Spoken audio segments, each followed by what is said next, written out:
First question here, it says here, by rounding each number in the expression below to one significant figure. This is a very important statement. This. Now, a lot of people made a mistake by just working out this and give the answer to one significant figure. That's not what the question says. And reading a question before is so important. By rounding each number in the expression below to one significant figure, estimate the value of. Estimate the value of. Because they know that the fact that you round off, you don't really will get the real thing anymore. All right. So here, what we want to do is to make the first effort by changing everything that you're looking at to one significant figure before you start working, because that's what it said, right? So at the top, you have the root of 108. Don't try to find the square root and then do something. Don't do that. Round off 108 to one significant figure first, right? To one significant figure. Remember, you know, all digits are significant except 0, which may or may not be significant. So you have to remember your little significant figures. So to one significant figure, this is going to be 100, right? So we're talking about 100 at the top. So it's a root of 100. So you're rewriting it to suit what they want. 19.7 to one significant figure. The 1 is there, you're right about that. So what's going to happen is the 1 is going to change into 2 because there's a 9 that came after it, right? So 19 becomes 20. And then now the 5.2 will become a 5. So at the end of the day, what you really have is the root of 100, you know, is 10 over 20 plus 5, 25. And then you can divide this by 5, 5 into the 10, 2, 5 into the 25, 5, and you're left with 2 over 5 as your final answer. Or if you want to go further, if you divide the 5 into the 2, you would have gotten 0.4. So those are the responses that we expect you to have. Very good. All right, so you want to make sure that you don't just run on into the problem. All right. I didn't work it out to see what it would look like if you had gone ahead. All right. So I love to follow instructions. So I take my time, do what is required, and we work through. Right. Is that clear for everybody? Fine. Everybody? Yes, sir. All right. Good, good. All right. Here's a question now. It says, fine. So I wanted to work these problems still. If you see them and you want to run ahead, fine. Right. If you feel confident enough. It says, find the exact value of, good morning. Find the exact value. Can I do what? Yes.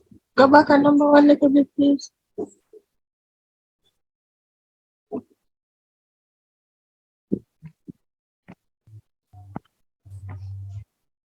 Thank you. All right. It says here, find the exact value of 3 and 3/8 divided by, in bracket, you have 512 plus 1/3.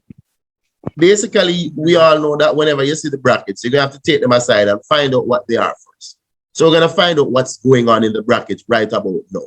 So in the bracket, we have 512 plus 1/3.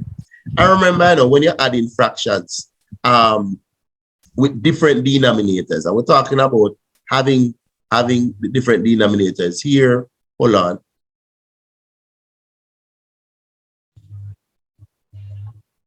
All right. Talking about 12 and the 3 there. You want to find the LCM. A number that 12 could go into and 3 could go into without a remainder. So in this case, it's 12. So now you're going to do your regular fraction. There are various ways, but I'm just saying 12 into 12, 1 time. 1 times 5, 5. 3 into the 12, 4. 4 times 1, 4. So when you add the 5 plus the 4, that's 9, 12. You can work with your 9, 12, or you could cancel it down. It's up to you. They're not going to penalize you, right? So let us say you want to break it down. 3 into the 9, 3. 3 into the 12, 4. All right, so you could work with 9, 12, or 3 over 4 for that piece. Basically, I would suggest that you convert all mixed numbers now. So you need to take that 3 and 3 over 8. Change it to mix. Change it to an improper. So 3 times the 8 here, that's 24. You're going to add the 3. So this is 27 over 8. So we have 27 over 8. All right, hold on, let me think I hear a little sound there. All right, so we have 27 over 8 for the front piece, and it must be divided by either the 9/12 or the 3/4. Remember that you don't really divide fractions, right? Fractions is not, you don't divide fractions. You multiply and reciprocate the fraction at the back. So now you could see what could be canceled. 3 into itself, 1. 3 into 27, 9. 4 into itself, 1. 4 into the 8, 2. So the answer is not this yet. And this is so important. Look at this. Give your answer as a mixed number in its lowest form. Whenever they give these instructions, I pray that you see them, because anybody in the exam submit this, you're not getting the mark, because they did say as a mix in its lowest. So in other words, they don't want this right now. So you want to change it out. How many times can the 2 go into the 9? 4 times, and a remainder of 1 over 2. That's your final answer. And they are very serious about their instructions. Whenever they don't give you an instruction, you can do anything you want. But you see, when they give specific instruction, if you don't follow, you will lose that mark. All right, thank you. All right, let's look at this one now. They said, due to COVID-19 pandemic, the number of available seats in a hall was reduced from 125 to 93. Calculate the percentage decrease. So focusing on percentage decrease here in the number of seats available. So it's the decrease as a percentage.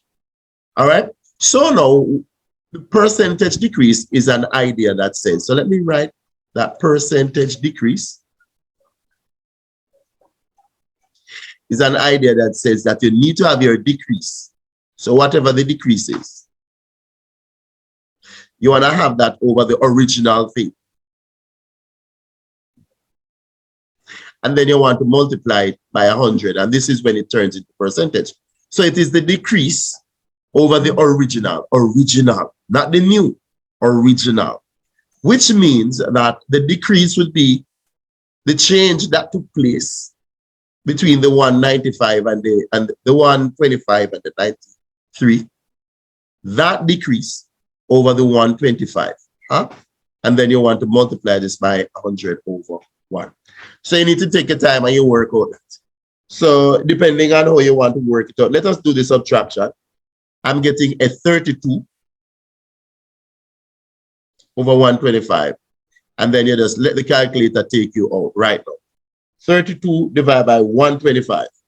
Multiply by 100. And you're getting, for your answer, 25.6%. That's your final answer. You submit that. Good to go. So it's a very straightforward formula that we are expecting you to remember this. And if it were an increase, same procedure. Find what the increase is, put it over the original thing, multiply by 100, and it takes you to the increase, right, as a percentage. Okay? All right. Are we okay with that? Can you repeat what you just said in the last part about increase? Oh, I was saying if they ask a percentage increase, it's the same formula. Same idea. You okay. Find out what your increase is over the original times 100. So I was just saying percentage increase, percentage decrease, same procedure. You just need to find what the increase or the decrease is. Remember though, it's always over the original, not the new thing, over the original. All right?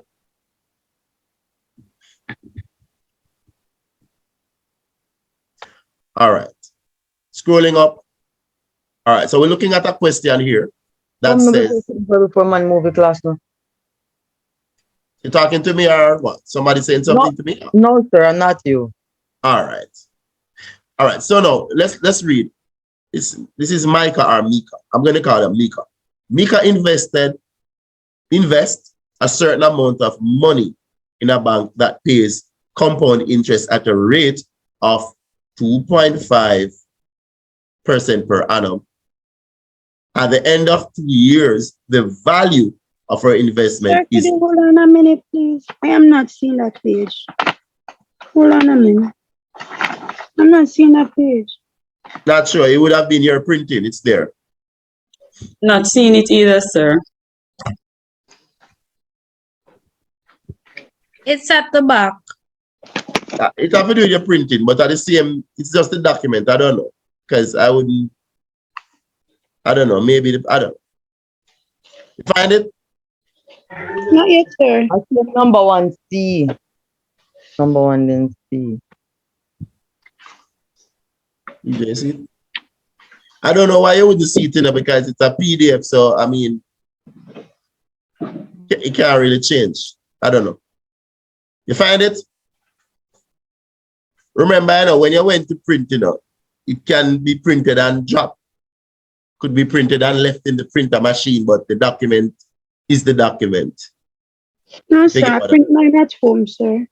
So you probably leave it there in the printer and never printed. But No, sir. I printed it on my printer at home. so I don't know because it can't disappear there. Print it on a letter size paper on the bottom cut off. That's long paper. Oh, hello. I know. All right. So okay, guys, this is a legal size, Sir! No, but I mean, if you get the document, I can't. It's when you print it. I should have changed it to regular Guys, size. all right, let's listen a minute. Listen a minute. This is a long page you're looking at. So if you go anywhere to print it, they would know. It's not. No, I printed it at home. Oh, you print. Well, that's the problem. You printed it on short paper and cut off. All right, that's what happened. But this is illegal. No, man, I know nothing for your side about. Me do the recording. So I'm going to give you back the record. No, but we have to move on, Remember, we have to move on. Yeah, we have to move on. But what I'm saying to you, I just a little printing thing. Don't stress yourself over that. Watch what's going on. You could just make a note. You don't need to write the question because you're going to get the recording to rewatch. All right? So you can just make a note, man. It's a number 1C question list, and you know the one that's missing. All right? All right. And you probably need to write off the working out just the same, because that's why I wanted the papers to be printed. So at least you could work it beside it. So you need to work this somewhere on another paper. All right, let's go through. So here it is that reading the question, you're going to realize that you got some information. CXC has been very kind to you in terms of, look at what they gave you. They said compound interest, right? So they're telling you what a compound interest formula is, like a big formula. If you remember in class, you would have gotten a formula like this to work out the money at the end. So A, as you can see here, is the total after certain number of years, which is this. So you can see that they're giving you stuff. P is a principal, the original thing you start. R is for rate, interest per annum, the rate, and then N refers to years. We have a formula. All we're going to do is to substitute in the formula. We're not going to do anything in particular. We're going to substitute in the formula. If I feel like I have space problem, I would work it on my other board here, right? All right, so let's write the formula. So I'm working on my other board. A is equal to P, open bracket, 1 plus R over 100 raised to the N, all right? So that's what A is equal to. Now, all we have to do now is to write down what we have. So I'm not rushing it. What is A? A is equal to 7,000. That's the money at the end. 756,450. That is A. Hold on. All right. P is what you're trying to find. N is the number of years, 2. R, they gave you as 2.5. See, you got everything. So the intention is that you want to find this. So this is what we want to find there. What we're going to do is to substitute at the appropriate places. For example, I'm going to put 7, 5, 6, 4, 50 equal, because I'm working like this. P, we don't know that. That's fine. 1 is in the formula that was given to me by the exam. 2.5 will go on top of the 100. Close back my bracket. N is for the time, so it's 2. Set up. So don't overthink the questions. Take your time. Work down, no rush. Find out what is in the bracket. Find out what is in the bracket. So if you should work out this little piece here, right? So you're not rushing. You work out that little piece. 2.5 divided by 100. You're going to realize that that little piece is going to be 0.025, right? Add number 1 to it, plus 1. Put a plus 1 to it on your calculator and get a final number for inside the bracket. So inside the bracket, you'll get 1.025. Close the bracket, man. Put back that.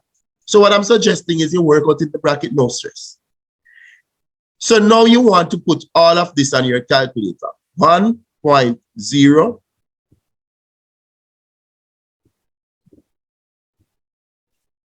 1.025.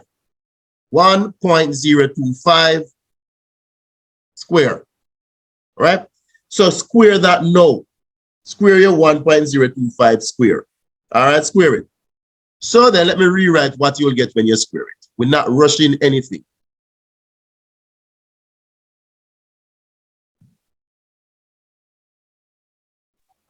Excuse me, sir. Yes. Did you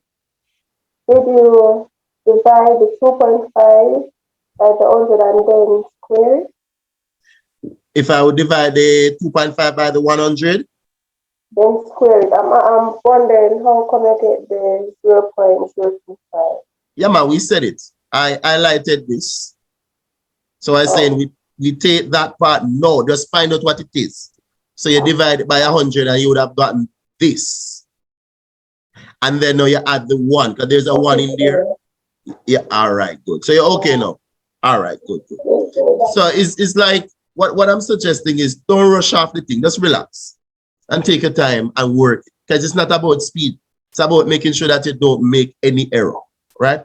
So now when you find out the bracket and the square, it's going to give you this number here. Write all of it, man. Right, write it. It's okay. Then we're going to divide.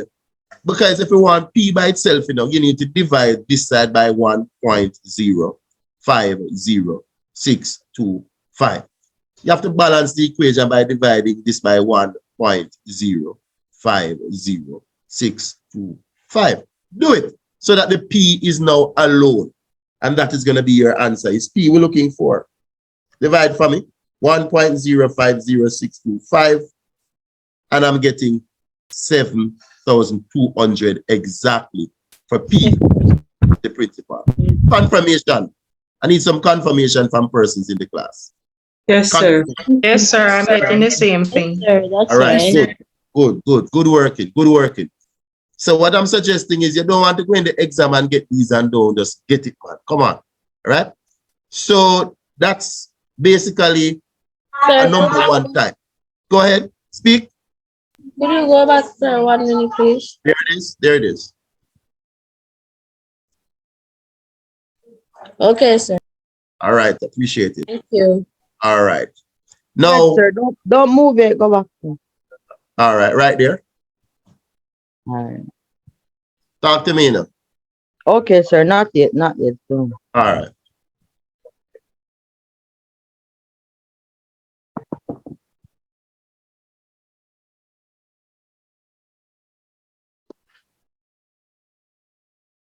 I can't move it now, sir.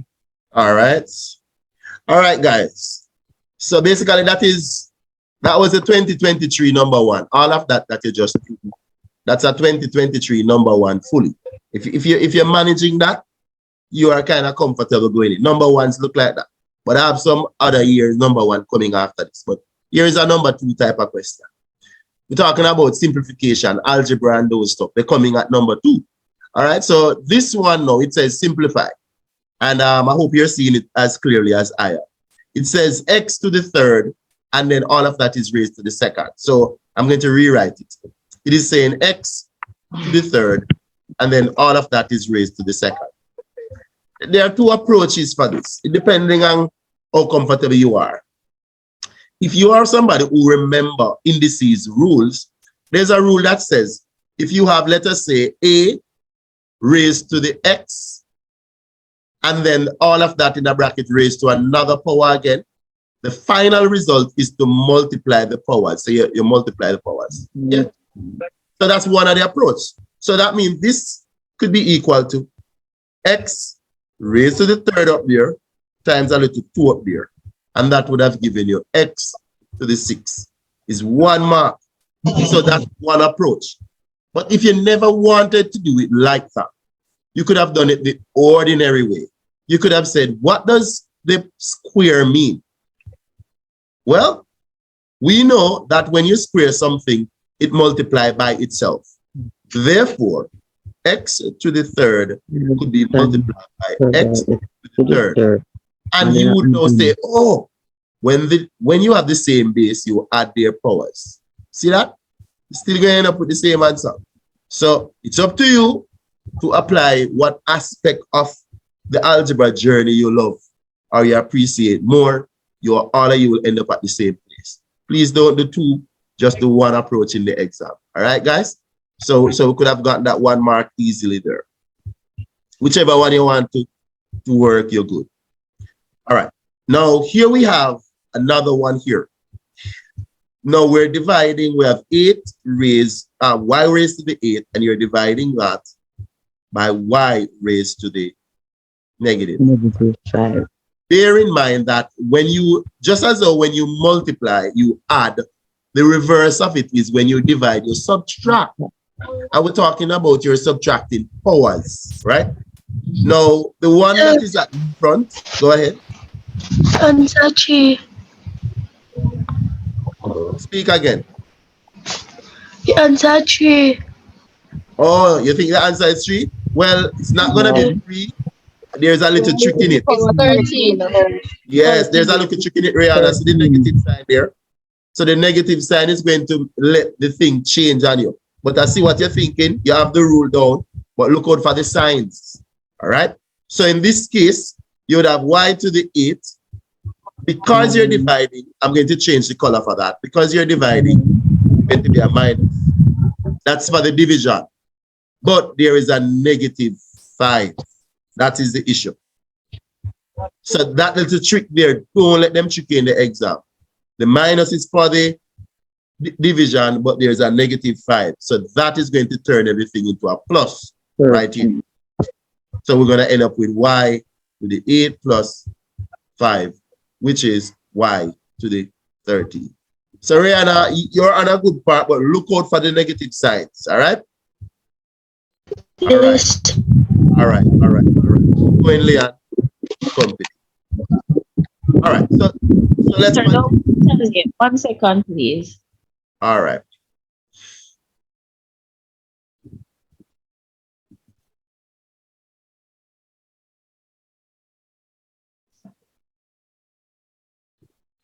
Can go ahead now. All right, so we're still going, still on our number 2 type of question.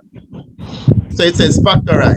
What we're factorizing here is xy minus y squared.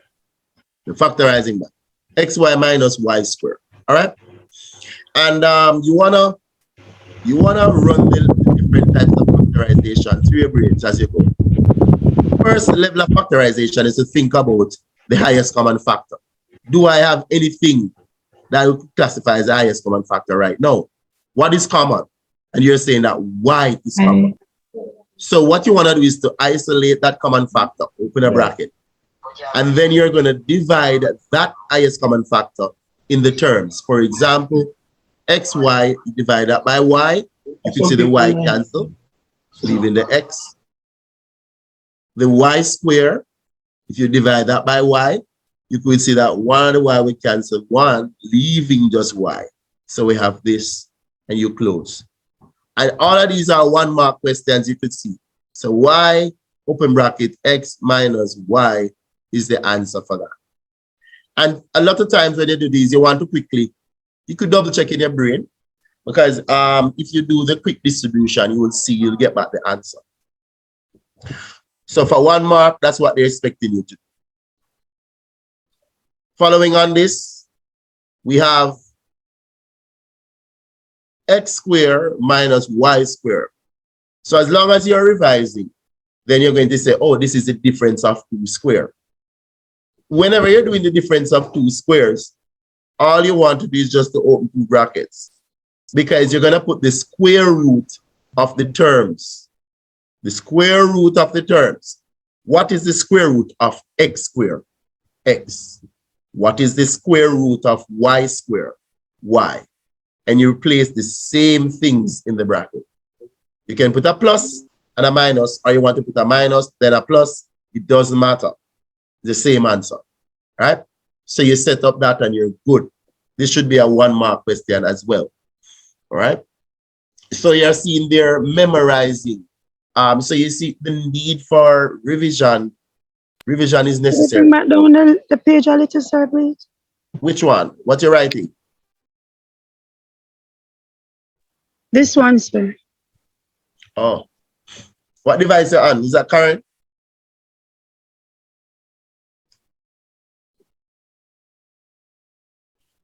Yes, sir. I was asking what device you're on. My phone for the time being, sir. I'm sorting out the laptop. Okay, turn it into a landscape. So does it matter the order you write in? Put the plus before the subtraction? No, it doesn't. I said it. It doesn't matter. No, it does not matter. Thank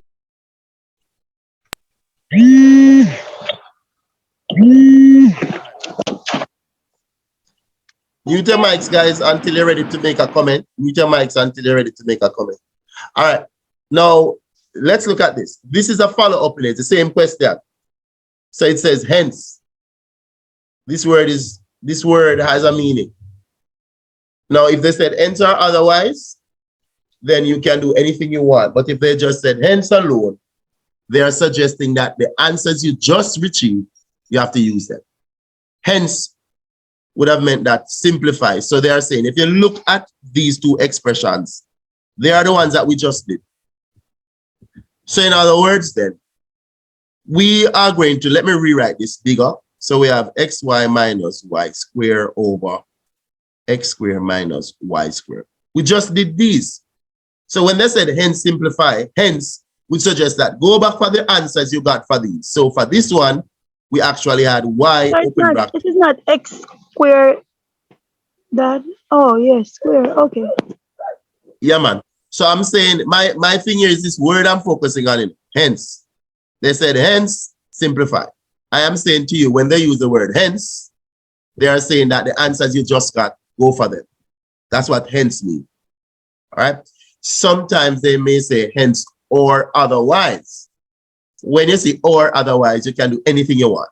But if hence alone is there, you have to use back the same answers that you just used to help. Therefore, if you notice, I'm using back my first answer here for the top piece, and I'm going to use back my other answer for the bottom piece. Because if you look at the expressions, we did this already, and we just did this up top. So you actually have the answers for them already. So it's not like you're going to rework, all right? So you're going to just go back for the responses, put them down, and then now observe. And when you observe, you're going to realize that, oh, I'm seeing this could cancel with this down here. You're going to realize that. And that is why they would make the question like that, because they knew that something will be there for you to cancel. So this cancel that. So at the end of the day, what you're left with is y at the top over x plus y. Nothing else. If you want to put it in a bracket, fine. If you don't want to put it in a bracket, it's also fine. because there is nothing else there with it. I notice how much marks for it? Only one, because they're not expecting you to do anything miraculous, right? So you don't want to overthink, overshoot. So one of the ways as you work your problems for CXC, you look for the marks, and the marks that is attached to it tells. 2 marks is a lot of work and 3 a lot of work. 1 mark, it's kind of something that you snap your fingers and get every time. You're going to take me up there. All right, so you can always take note of that. All right, let us continue to push. All right, this is, let me minimize this because you are seeing it, so I think I could minimize for space. Okay. All right.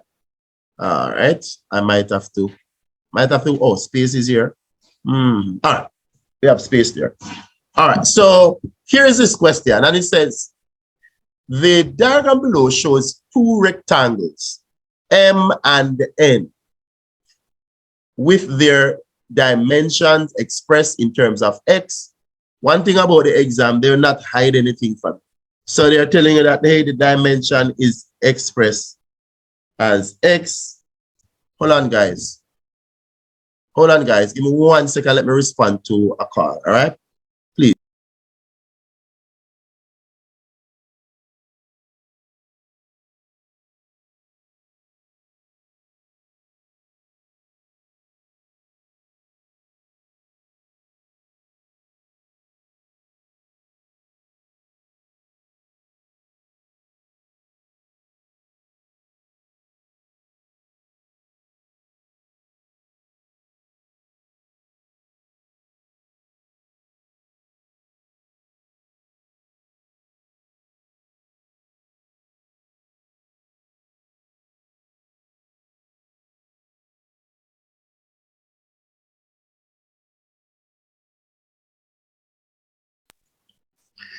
All right, guys, sorry about that. It has to do with class, all right?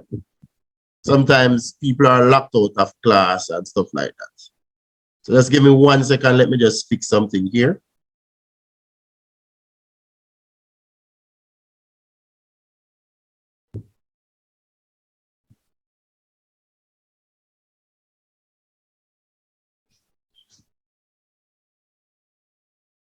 One second, guys. May I assist somebody, please?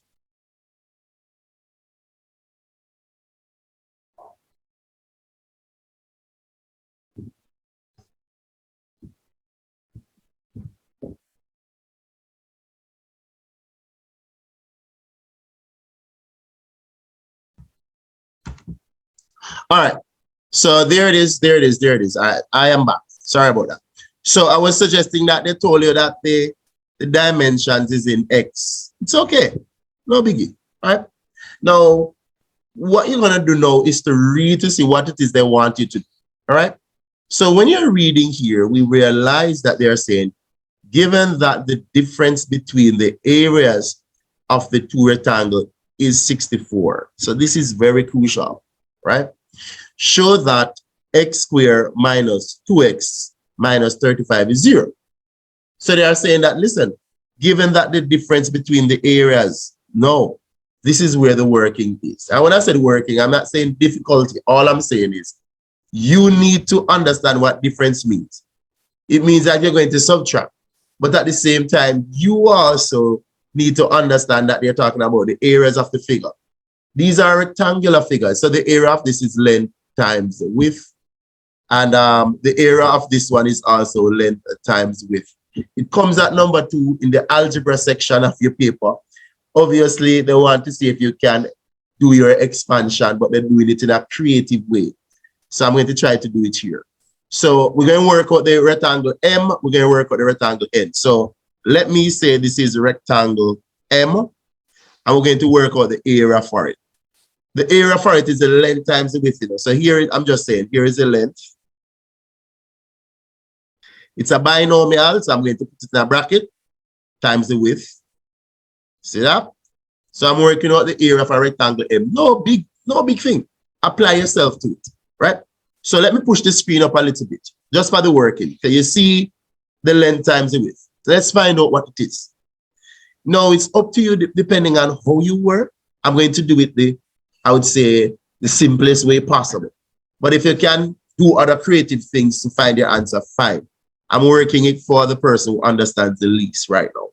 So you're going to distribute. So you're going to let the 3x multiply by the x minus 3. And you're going to let the positive 4 multiply by the x minus 3. That is the principle. You need to carry it out. For example, when the 3x multiply by the x, you'll get 3x to the second. This same 3x multiplied by the negative 3, you're going to get negative 9x. When this positive 4 multiplied by x, you'll get positive 4x. And when this positive 4 multiplied by the negative 3, you'll get negative 12. Then you want to simplify. But you only can simplify things, right, that are similar, that are alike. These are the only like terms we have, right? So that means I could write back my 3x squared, right? But when I put together a negative 9 and a positive 4, I'm going to get a negative 5 with an x and a minus 12 at the back. And this would have been my response in terms of the area of rectangle M. Rectangle M, the area is equal to that. So I could write it here, that it is equal to 3x squared minus 5x minus 12, right? So that is rectangle M. Now we need to find out what is the area of rectangle N, right? So I'm looking for the spacing. If you don't mind, I could do it beside this. So you know what? I could take back this off for spacing, since I have it down the bottom right there. And you just put a little line here just to separate the next one, so you could see, you know, some order to what we're doing. So I'm going to find out the area for rectangle N. Let's look at it. What is the length? Length and width. So you want to put x plus 2 times x minus 3. All right. So those are what we're going to be carrying on. The procedure remains the same. So everything on the left or from the bracket 1 must multiply by everything in bracket 2. You set it up like this. Take out this x, let it multiply by everything over there.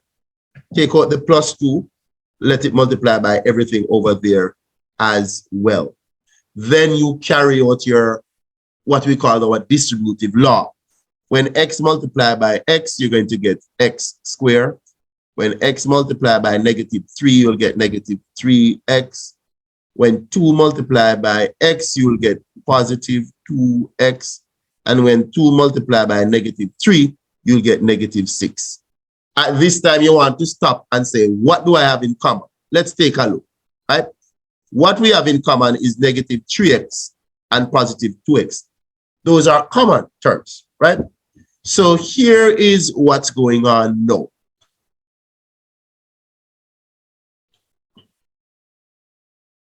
X squared minus x minus 6. Sorry, all right. From the like term, right where the like term is. Yeah, man. I was saying that negative 3x plus 2x will give you a negative 1x, but we don't write 1. So it's going to be negative x, right? It means negative 1x. So that expression here would have been the area. That's the expression for the area for n. No problem. So now you have those. See them there? You're going to use this to prove what they want here. Let me put this for you in a different color. You want to prove this. That's what they say. So now you're going to do what they said. Subtract them and let it equal to 64. So let us set it up for it to equal to 64 right now. All right, let's set it up for it to equal to 64. And we're talking about, and here is the little problem that we might have. Now, you are seeing the bigger one. M is bigger. Let us look. Everybody said that M is bigger, right? So we're going to have M minus N equals 64.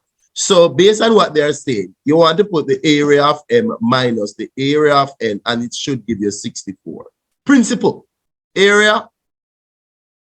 They said that, not us. So now you're going to execute based on your idea that you have. So you have 3x squared minus 5x minus n minus 12. This is for m. Here is the mathematical issue that you might have. When you put the minus sign here, you know what? Let me put a different color. So I'm going to put the minus sign here. Subtraction. That's what the question was. Please understand that you're going to have to put this in a bracket. And this is where a lot of people make the error. They did not put this back piece in a bracket. You see this minus sign, if you don't put it in a bracket, it's going to only affect the x square.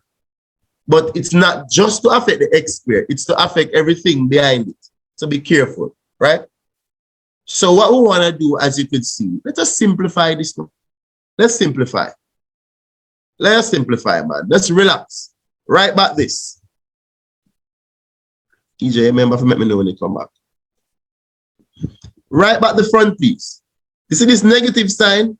It's going to distribute itself and change everybody on the inside. And that is why we wanted to make sure that you put the bracket so that it is sorted. Make sure, right?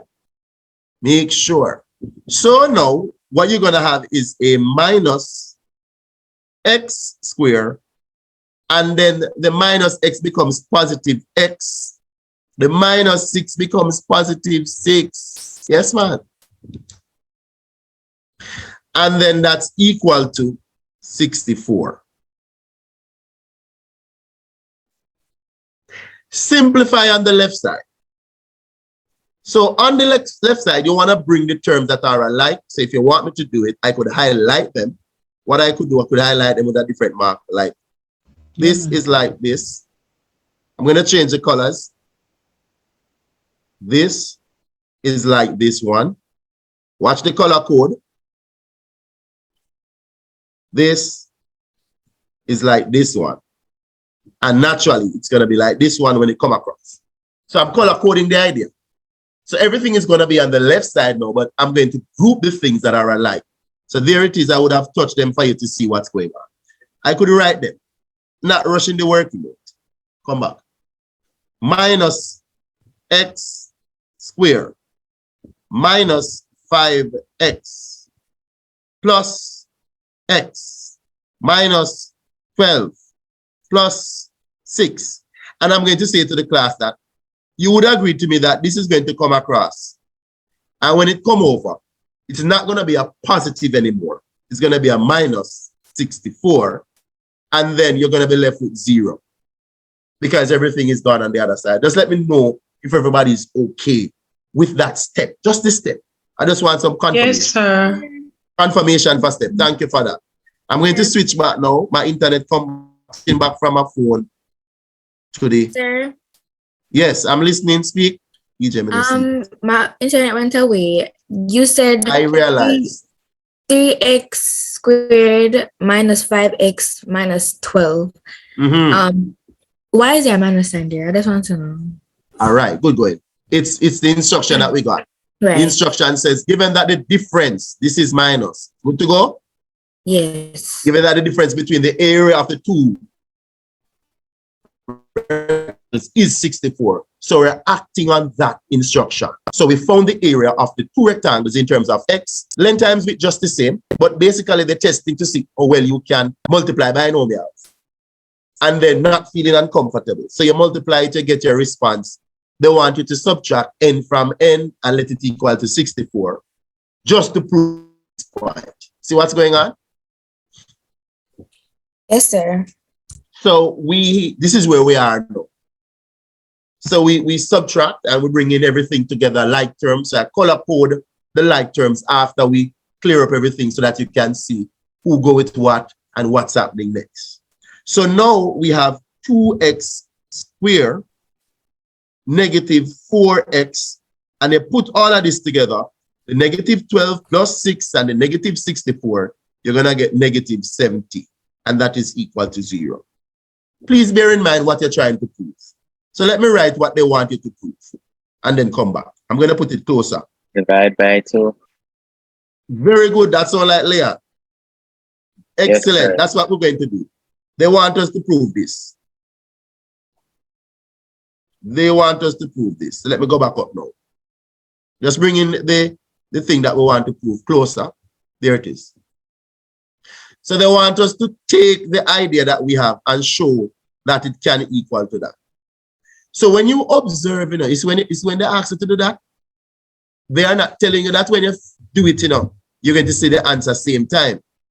They are saying, can you manipulate your answer with a mathematical correctness? You are going to manipulate it to let it equal to what they had wanted. Can you? And as Leon said, when you look at what you have and what you want, you can divide everything by 2. Look, if we divide everything by 2, everything, then it's going to transform to that. So now we're going to do it. So we're going to say, divide this by 2, you're going to get x squared. You divide this by 2, you're going to get negative 2x.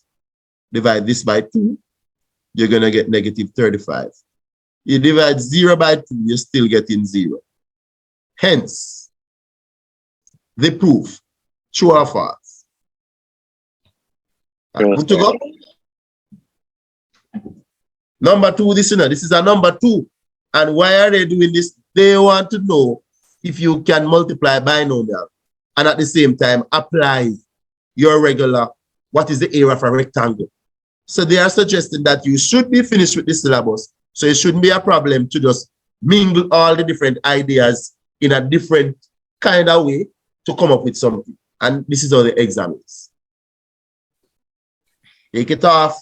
Tell me if you feel all right with the whole development, with the pace at which we're discussing, talking, and writing.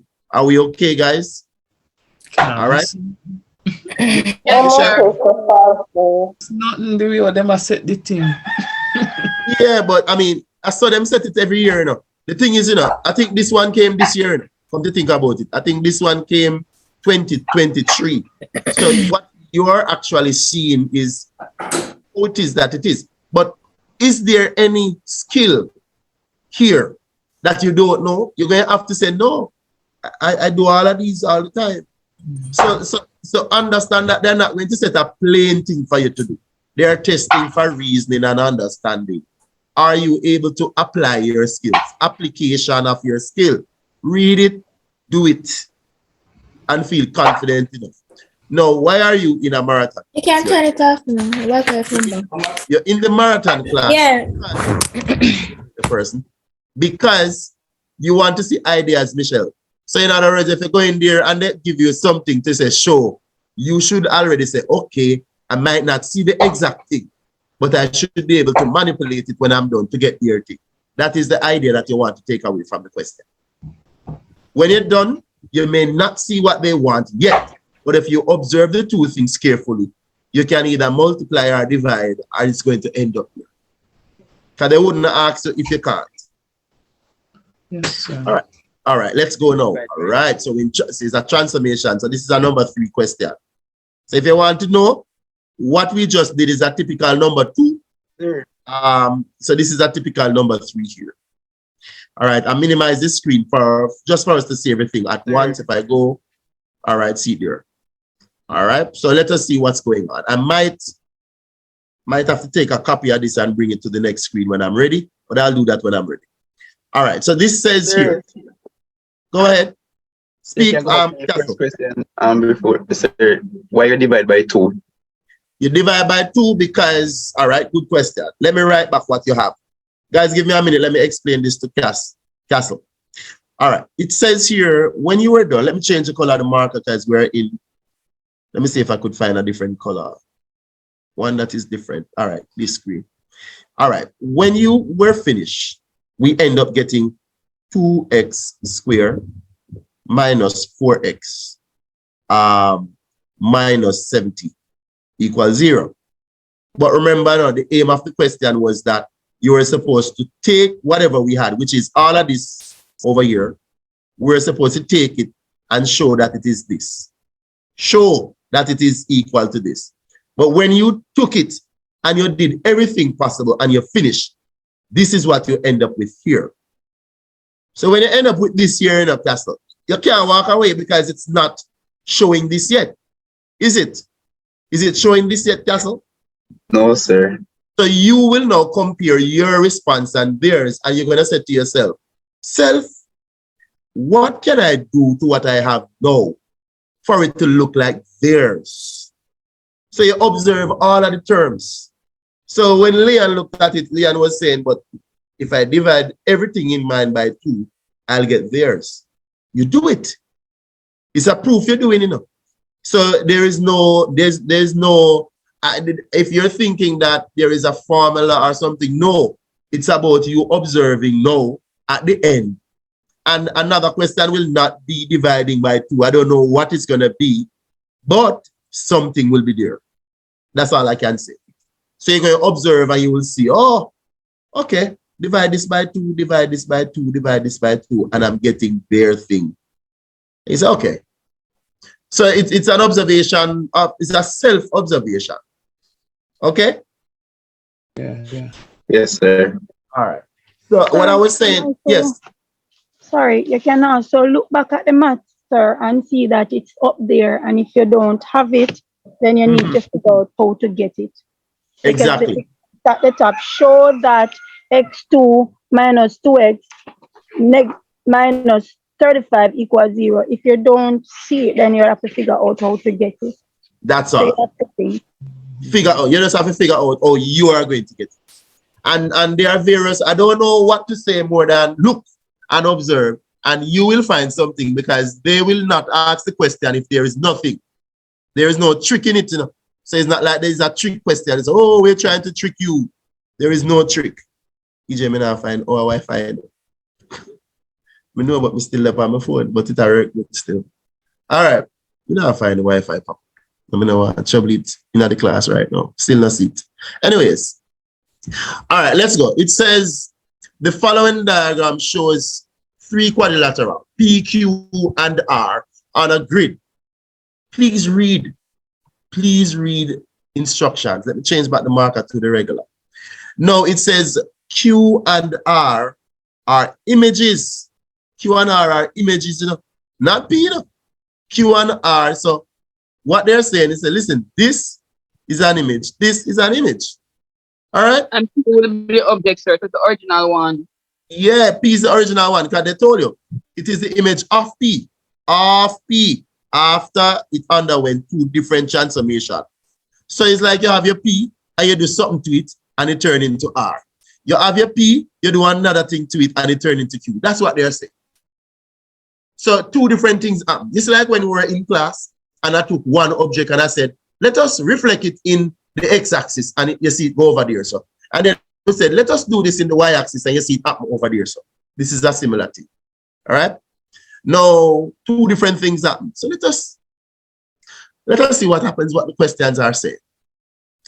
It says here on grid on page 9, which is whatever. Draw the diagram of quadrilateral P after.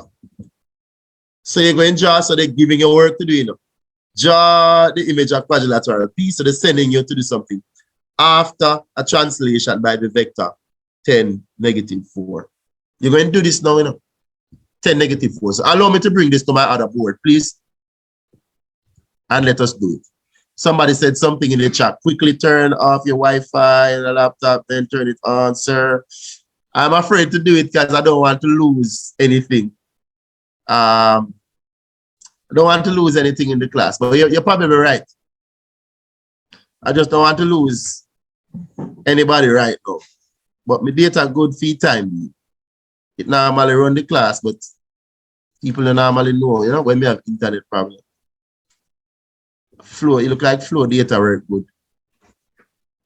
Already plan when we have. All right, so what I'm doing now, I'm trying to just bring this to the other board because I can do things on the board that I can't really do where I'm at now, but I can do more when I'm in my special board here. Can do a lot more for you to see better, right? Get nice. All right, so we're back here now. So what we want to do, so allow me to write what they said. Translation. So we're looking at this page here, so I could switch back and forth. All right, so all right, I could switch. Good. So we say now translate by the vector 10, negative 4, and we're going to call that P prime. So we're going to do a translation. So I'm going to write T equal to 10, negative 4. And when you get it, you're supposed to say P prime. So remember now, translation. We did translation. It's pushing something. So the top number. So now go back to our discussions of these things. This top number will either go to the left or to the right. If it is positive, it goes to the right. You could say that it's positive. It's positive 10. Look, it's a 10. So it's going to go 10 places to the right. This bottom numbers go up or down. But when it is negative, you're going to go down 4. So I'm going to go 10 to the right and 4 down and reconnect. I can do that. We don't have to do that, do we? Remember, we learned that if you have an object and you plus the translation, it's going to give you the image. So you see the coordinates? I could take the coordinates now. See them there? I could take them now and add matrices, and that is why it's good that you do matrices already. I could add matrices and we're going to see it. So I'm going to do it 2 ways as quickly as we can because we want to maximize time. And we have a lot to do. All right? So allow me to do the counting for those who appreciate the counting quickly. So we're going to go 10 places to the right and 4 down because of the numbers that we have. Let's go. So moving this point here, follow my lead. 1, 2, 3, 4, 5, 6, 7, 8, 9, 10 to the right. Then complete it by going 4 down. 1, 2, 3, 4. It ends up right here. Next one. 1, 2, 3, 4, 5, 6, 7, 8, 9, 10. 4 down. 1, 2, 3, 4. It ends up here. Next one. 1, 2, 3, 4, 5, 6, 7, 8, 9, 10. 4 down. 1, 2, 3, 4. It ends up here. Next one. Let me change the marker because it's going to overlap. 1, 2, 3, 4, 5, 6, 7, 8, 9, 10. 4 down. 1, 2, 3, 4. All right. So it ends up here. Everybody can see the point we're making? Just follow the thing. So if you remember, as long as you remember, say positive goes to the right and negative goes to the left. We're talking the top number because there's a different motion for top. The top number goes like this, left or right, and the bottom number goes up or down. All right? Positive goes to the right, negative go to the left. Positive go up, negative go down. We learn that. Do it now, man. Are you nice? Because the exam is not hard. It's whether or not you are actually doing your homework. You know? When I say homework, I mean, when the class is finished, you don't just leave it and you're gone. Oh, man. You have to take some time out and go over your work. Let me do a nice diagram for you. I'm expecting everybody to take out their ruler. Positive goes to the left and negative goes to the right top number, right, sir? Yes, exactly. And if you think about life, you know, just think about principles of life. It's the same motion. Because when you're doing positive thing, it's a right movement that. And when you say, you move to the right. It's not true. And if we're talking about up, down, when you do positive things, are up movements that. And negative is a down movement. So when you check it out, mathematics is actually teaching you life skills. Concepts in life. It really works. Same principles work. All right. So you would have recreated the diagram. That's me trying to let you see something. All right. So you recreate a diagram and you're supposed to call this P prime. Is that clear for your class? Class, is that okay?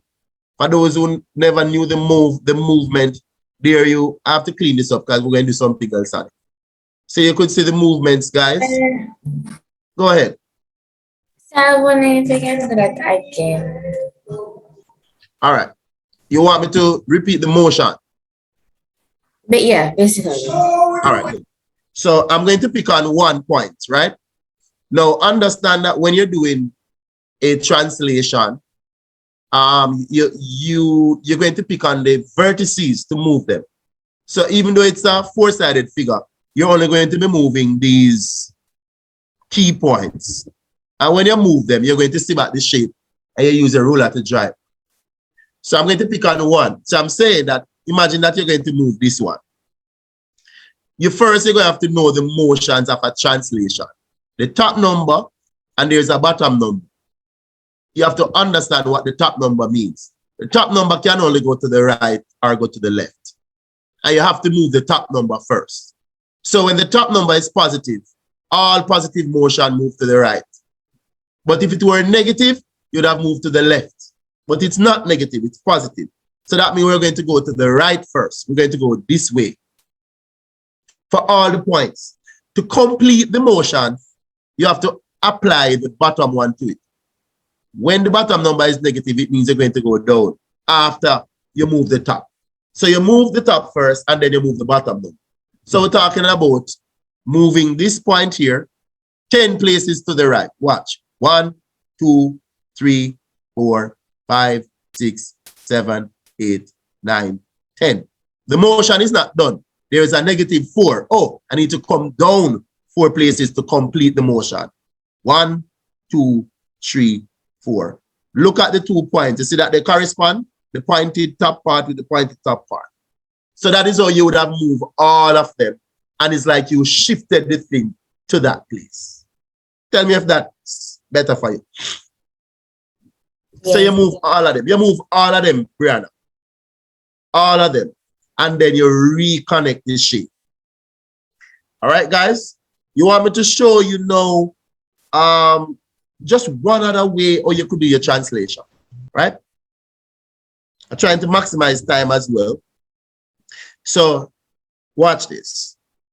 It is also said that your translation, so make a note of this. Object for O, let me write it going that way. Object plus translation. Let me move this too. Just giving a second opinion. Option, should say, not opinion. Object plus translation will give you your image. I was talking about using the coordinates. So I'm going to pick on this. So if I should label up this diagram, this is -1, -3, -5, -7. You're seeing what's missing. So this point up here that I moved was -7, 1, 3, 5, 7. All right, so let us take a look. I think it is -7, 7. All right, good. This point is -7, 7 right here. This point here is a -7, +7. That point, just showing you. This point here is -6, 6. This point right here is -8, 6.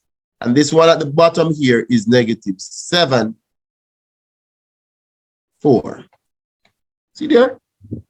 So what I'm saying, you know, you could take those points one at a time. Look. So that top point, -7, 7.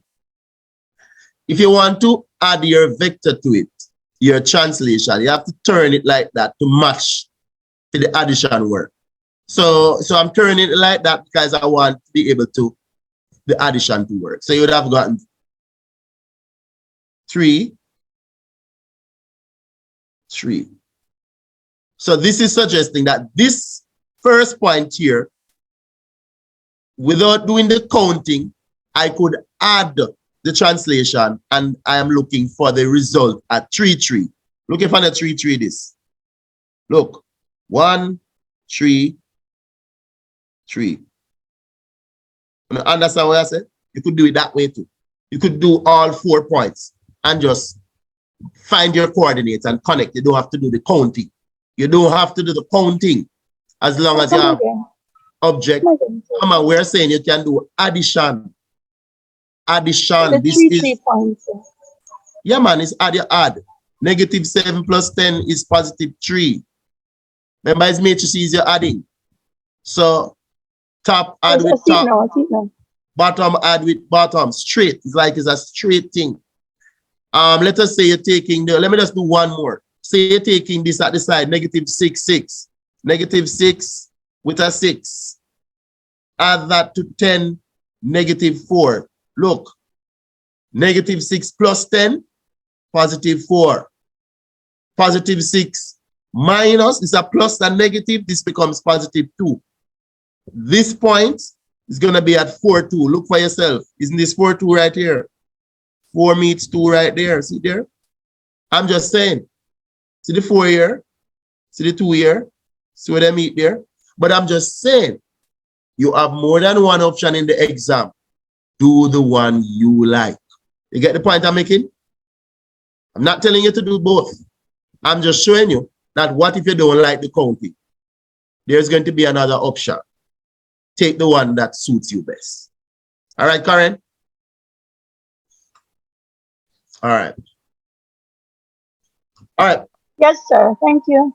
All right, go. Let us know. All right, so you would have done that on your paper, whichever way you want. So for those who want to finish the adding, you could add the other 2 for yourself because you have the we have the we have the image for it already. So definitely you know the correct answer already. So you're just using it to verify a principle.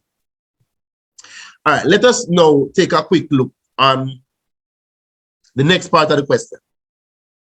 The next part of the question say, hey, do a reflection in the line y equal to 0. You know that we spoke about this in class and we were saying y equals 0 is actually the x-axis. One moment. Huh? Could you go up one moment, please? Go back to this. Sir. Yes, sir. All right, there it is.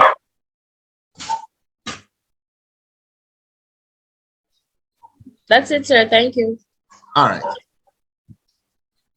All right, so I was suggesting that you have to bear in mind what this means. Y equals 0. Y equals 0 actually means the x-axis. You have to know that.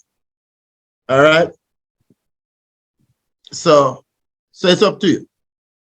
But you can find y equals 0, do you know? You can find y equals 0. You can find y equals 0 if you want. All right. So let us take a look.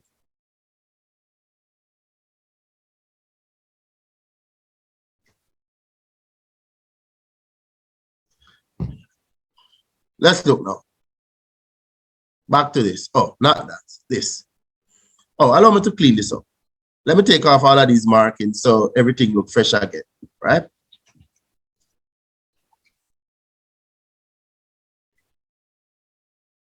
Just trying to let it look clean. All right.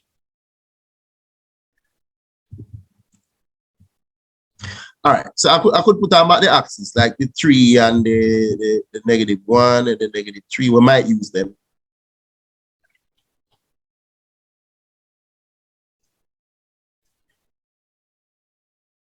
All right. Now we want to reflect in y equals 0. Look for yourself. I'm going to just mark some lines, and remember, these are, so for those who really who are not certain. This line is when y is equal to 8. This line is when y is equal to 7. This line is when y is equal to 6. This is when y is 5. So it's kind of funny.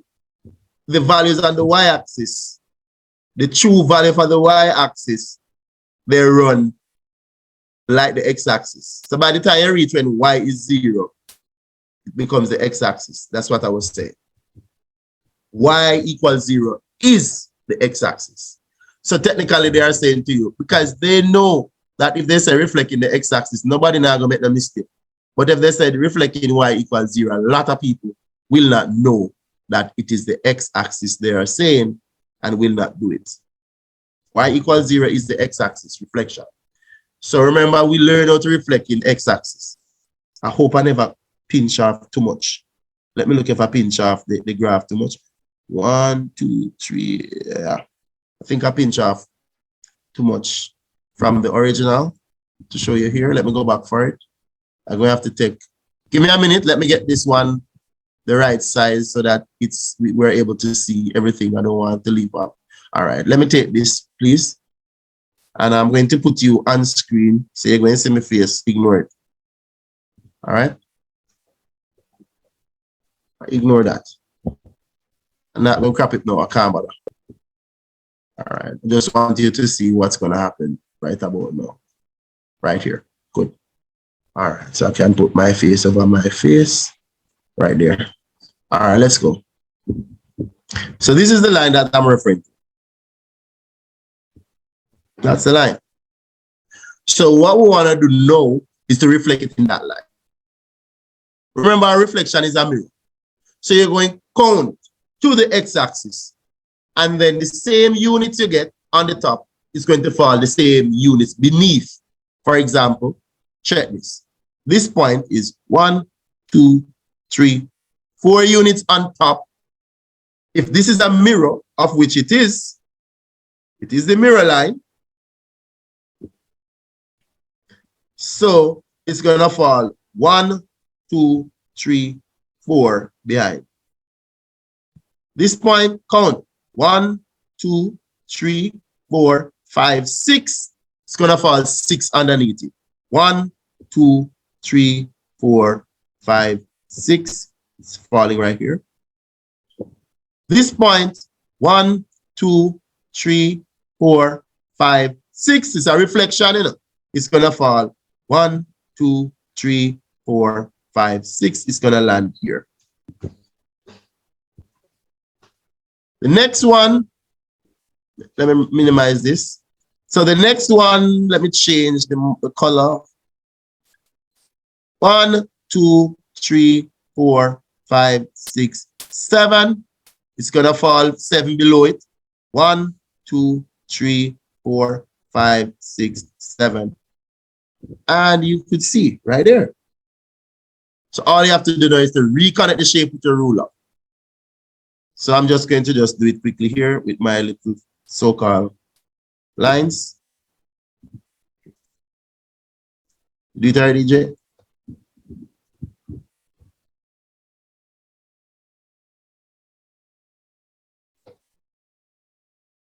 There it is. And it should look like a reflection. We all know what a reflection looks like. Yeah, man, go ahead. Listening. Sir, I don't know my device or my internet or yours, but you're just freezing. Okay, let us see if the class have me freezing. Am I being frozen from with anybody else? No, sir. No, sir. No, sir. It's your internet maybe at the moment. Maybe there's a surge in your internet. All right? Okay, sir. Could you repeat what you just said a while ago? I didn't hear any of that. Oh. Please. I'm not sure where you're referring to. Where? Sir, before you did the blue line, I didn't hear anything at all that you were saying. All right. Let me answer the questions because I did a lot of blue lines. We were reflecting here, this in the line y equals 0, which is the x-axis in this guys.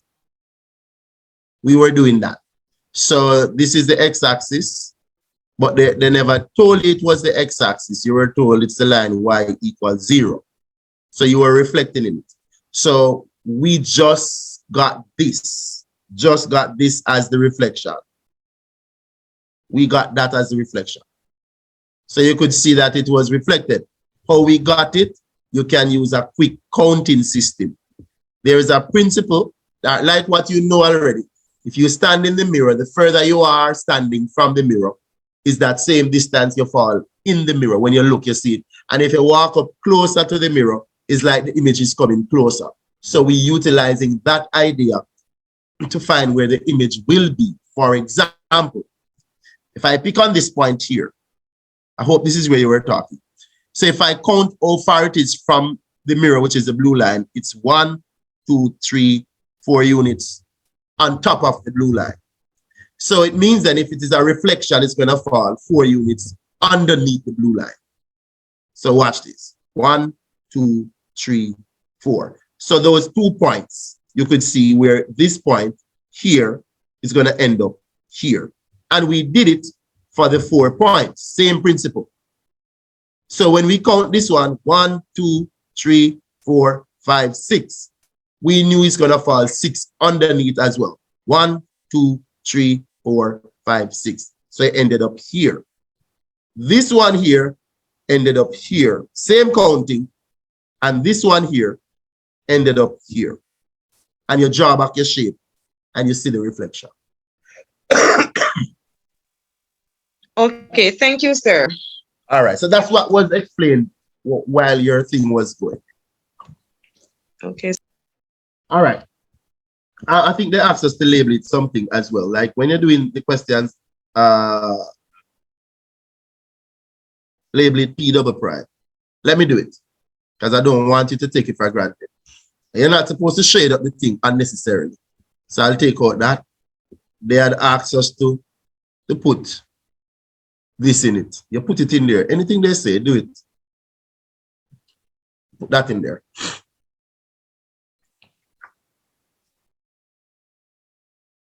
So that's that. Now, there are follow-up questions now. Hold on, let me get bigger. Follow-up questions. This. They're asking you to describe fully a single transformation that maps P onto Q. P onto Q, you know, P onto Q, P. Look at P, look at Q. A single transformation that maps P onto Q, not the other way around. P onto Q. All right. So you want to know what happened to P so it turns into Q. Anybody want to quickly tell me what they think when you look at it? You realize it is an enlargement. Now, when you know that it is an enlargement, what you're going to have to do now is that you're going to have to find out things about the enlargement. Okay?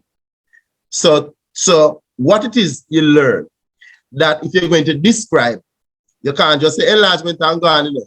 Whenever you're going to describe an enlargement, you have to do two things attached to it. One, you want to tell factor. Exactly. So you tell that it is an enlargement, that is okay, but you're not even there as yet. So you want to tell them that it is an enlargement. You need to tell the scale factor. And the center. And the center of enlargement. That's all. That's all. So, and the center is a coordinate. That's all. Scale factor is a number, right? So all you're going to have to do now is to look. Sometimes you'll get some nice sides to compare, but it's not every time you will see that. But you can take a look and see that, look at this. Would you agree that this, if we're comparing these two sides here, they are corresponding sides, true or false? Those correspond. True? True. Now you want to look. You can look at many things. How many diamonds did you see go across? Like, how many diagonals did this go across? One, right? One. Like it went across one box. And you realize that this one went across one more. So this one went across one box, and the image went across 3 boxes. It's giving you the answer already. You understand? So anything that link, you know, so this is telling you that the scale factor is 3 over 1, and you say, oh, this is 3. Yeah. Another thing you could look at this. I'm just showing you that with the scale factor, there are so many things to look for. You know that if you look at this distance here, if you can count it for real, how many I get? 2? Everybody, we get 2 right there? 2 from Yes. 2. All right, I'm going to color the next one now. Watch this. The same idea for it. Corresponding idea. Count it and see if you now get 6 now. Divide. 1, 2, 3, 4, 5, 6. You get 6. So you could say scale factor is equal to 6 over 2. And when you break it down, you still get back what? Still get 3. I am saying, learn this today, that whenever the scale factor is used, it affects every aspect, even things you're not thinking of. You might not be thinking of it, it affects it. So it's not every time they're going to give you vertical and horizontal lines where you can count. Look at this one. You would have had to count across to say, oh, okay, I'm seeing 1 box and then I'm seeing 3 boxes. I'm saying, yeah, 3, 2, 1, 1. Okay. You could see a scale factor of 3 coming out easily. Right? So that's not the big problem. Scale factor is 3. We can see that. Here's the next thing now. So let us put our scale factor. Scale factor is 3. Because they get bigger. So the scale factor was greater than 1. You know that already.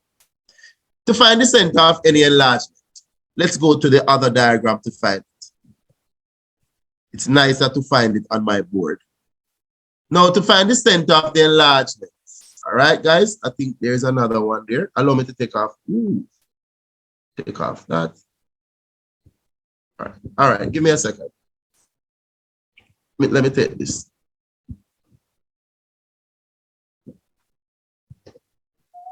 Sir, I'm listening to you speak. could you please remind me what those 2 little dots mean again over the please? Repeat. Repeat. It means repeat? No, I'm asking you to repeat what you asked. No, I said, can you remind me what the 2 little dots over the P mean? Oh, it doesn't mean anything, you know. It means it have no meaning. It's like if there's a P already here and you do something to it to get something. All right, this is an object and you get an image. It's to show you that this is the image. Have a meaning. That's the meaning. Yeah. Okay. And watch this. And if I do something again to create another P, I can't put P because P is already there. I can't put P1. P1 is already there. So we want to create P2. You see the sense now? Because it's another thing. Yes, with P. sir. Yes, That's Clear. basically the idea. No biggie. Clear. Thank you. All right. Now, watch this. To find the center of an enlargement, there is a specific concept that we discuss in class that, hey, you want to connect 2 pairs of corresponding sides. I'm going to color code them. 2 pairs, that's 1 pair. That's just 1. Here's another pair here. This could do the trick for us already. But for emphasis, I'm going to find all the 4 pairs here for the class. Here's another pair in green. And let me find another pair in another color, in another blue. There are 4 corresponding points. Now, if you should take any 2 and draw a very long line through them, they will meet at the center. It's not a maybe. They have to meet at the center. All right, so watch me. You'll take your ruler out. This is my ruler. Hey, boy. You take your ruler out. And here you go. Right there. Draw a very long line through it. All right? Hold on. My line disappeared for real. All right, let me go back for it. So I draw a very long line. We are looking for it. Huh? Is that bad?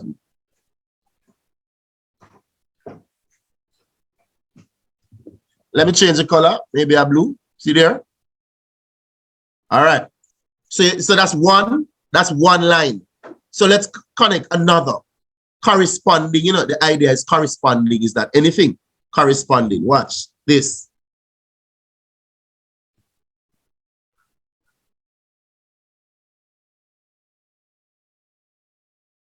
So the moment you draw 2 corresponding, they are going to meet at the center. So already, this is the center right here.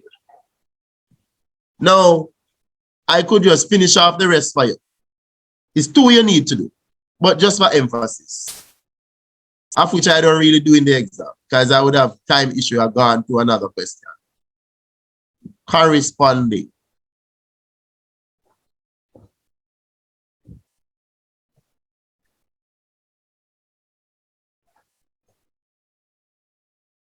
Everybody, you get yours already? Yes, sir. All right. Yes, sir. All right. So I'm not going to do anymore. I'm just showing you that. So I'm not going to do the 4th. They all, if you will see that, they all going at the same place to cross up each other. All right. So that is how you locate the center. And then you read off now for them. This is where -10 meets, this was 7. That's the center. -10, 7 right here. Right? So you're going to just go back to your thing and you tell them that, hey,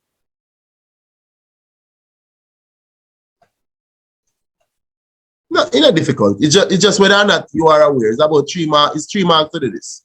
So 1 to tell them it's an enlargement, 1 to tell them the scale factor, 1 to give them the center. You get 3 marks for this question. And you get 2 this and you get 1 more. 6 marks easily. All right, guys. So principle, if you're going to describe an enlargement, those are the things you have to tell them in order to get your marks. All right, here comes another number 1. So it's slightly different. So we're just showing it. It's just that there's a fraction here as well. Different working ideas. So I just want to do these. So we're looking at number 1, 2, and 3, basically. We already gone through 1, 2, 3. We're going over another set so that we can see what's going on. Now, with a question like this question trick a lot of people. I have seen where they give this and people add this part first. You're in problem if you do that. And as much as it's a 1 mark question, you're going to get 0 for it if you do that. Because they deliberately set it up to see if you're going to add before you divide. You cannot add before you divide as long as there's not. The only time you could have done that if they had put a bracket here, then you have to work out the bracket. But there's no bracket. So it means then you would have to prioritize that I have to do this part first. 1, 6 divided by 2, 9 must be done first because division is stronger than addition. So you want to work out this. 1, 6 multiplied by 9 over 2. 3 into the 6 2 times. 3 into the 9 3 times. 1 times 3 at the top give me 3. 2 times 2 at the bottom give me 4. So this piece works out to be 3 over 4. Then now we're going to finalize. So the final piece now is to say 7, 8 plus 3 fourths. Let's get it. 8. 8 into itself 1 time. 1 times 7, 7. 4 into the 8, 2 times. 2 times 3, 6. What are we looking at? 13 over 8. Get it? Nothing else to do with it. You don't have to put it as mixed number because they did not ask. If the question said mixed number like the one we did before, you can. But you say if you want to put it in mixed number, you can, but there's no extra marks to do this. So whenever I don't get extra marks, I don't do it. I gone. All right?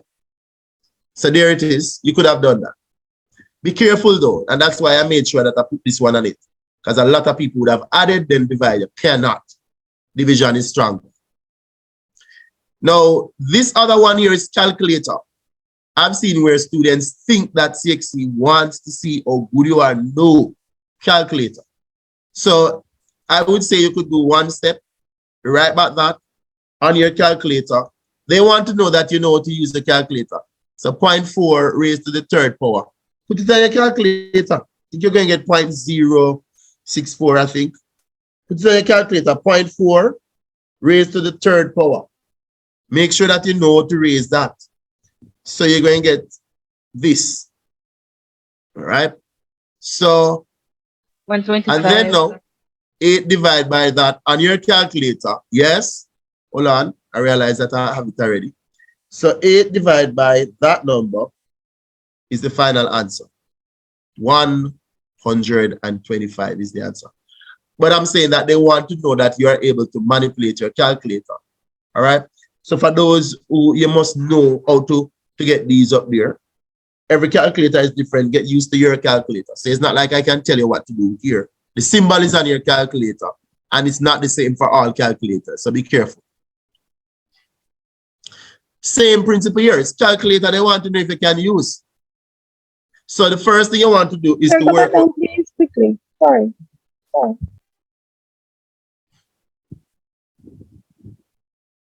Talk to me when you're ready. I'm right there.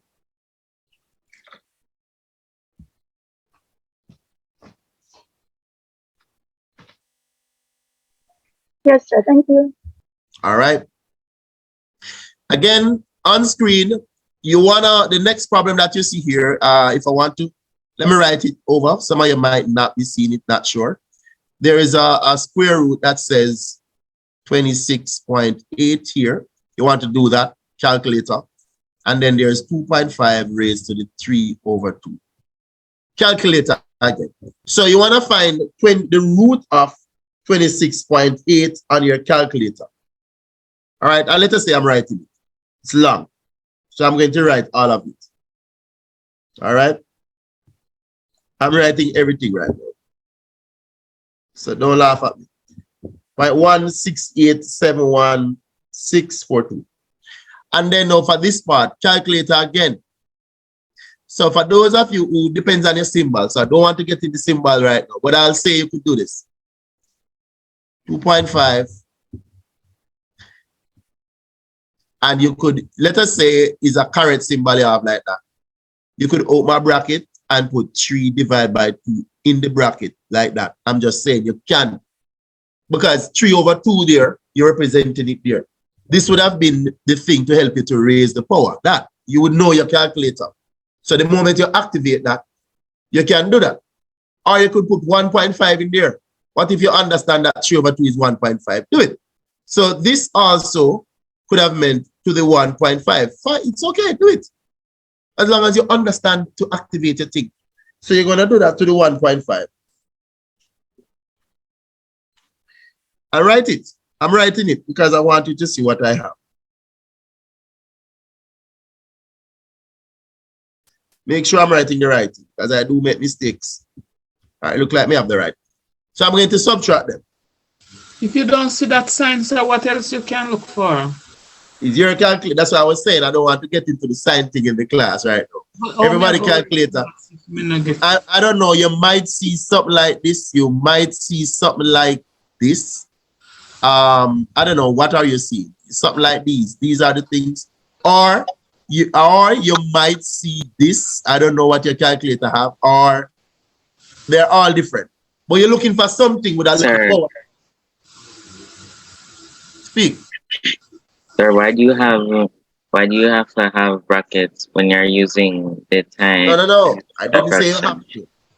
I didn't say you have to. I'm giving you sir, I got a different answer when I did no brackets. Exactly. Because your calculator absorbs ideas. The calculator really don't know anything in it. It's a program.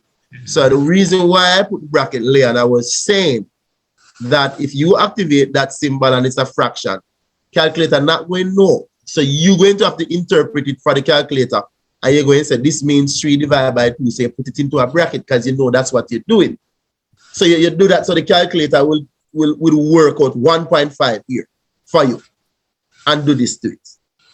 So you are training the calculator and the calculator make with a program. So you touch up things and it activates properly, but not necessarily what you are thinking. So you have to, the bracket force the calculator to do what you're exactly thinking.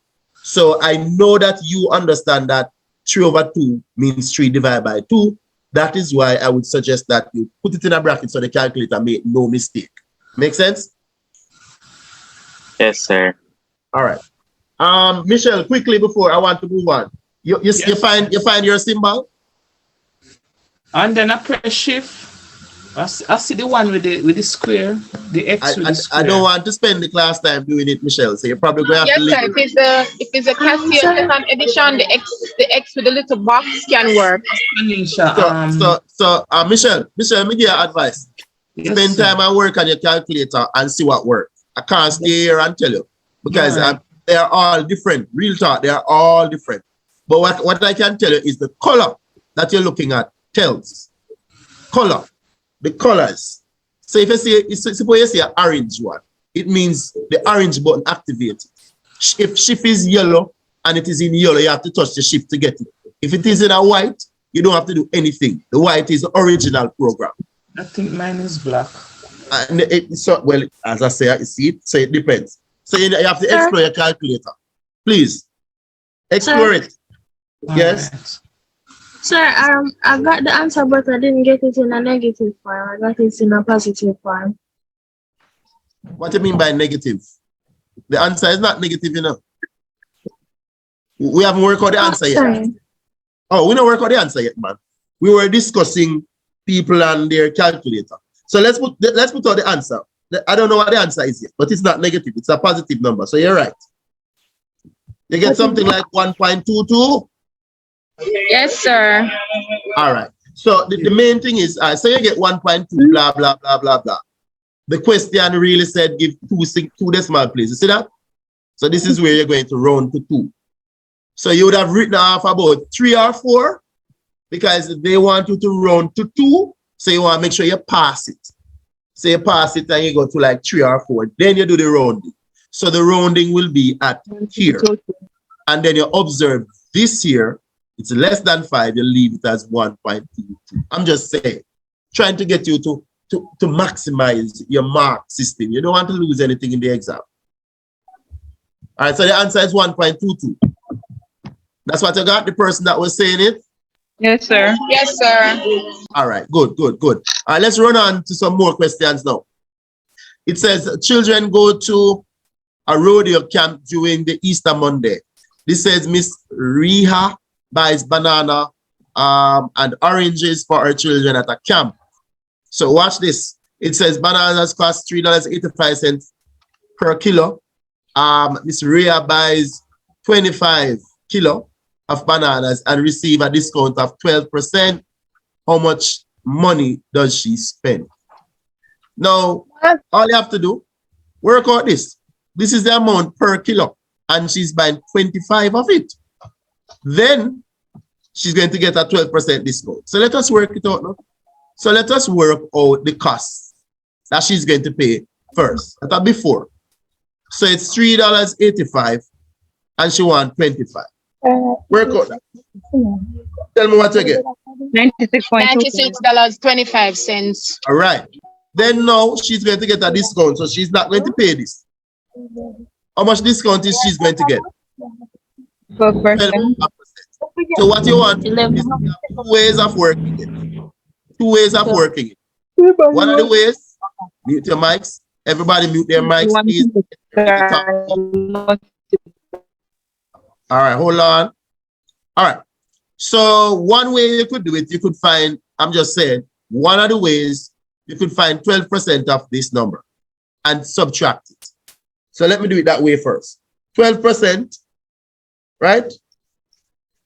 Get 11.55 cents. All right, so this is the discount that she's going to get. So you want to take it from it. How much does she spend for the banana? So subtract it. So when you subtract this, you would have seen what she got. And that's just one way of doing the problem. So she spent $84.70 for the banana. Now, another way you could have done it, right, is that you could, well, multiply 96.25 by 0.88. Yeah, man, which is to find 88%. But before I go there, since I'm in class, understand that it's a discount.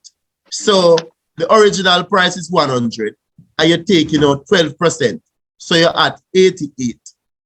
So she's going to spend 88%. That's what she's going to do. So 88% really means 88 over 100. All right, and you multiply this by your 96. So 88 over 100 is that same 0.88. So multiply that by 96.25, and you get the same answer. And there are many ways to get the answer, but can we move on? I could have shown you another way, but I mean, it's one of these still. All right. So $84.70 would have been the answer. It says Rhea spent $165.31 inclusive of speaking. Go ahead. Can you go back on the question for a little while, please?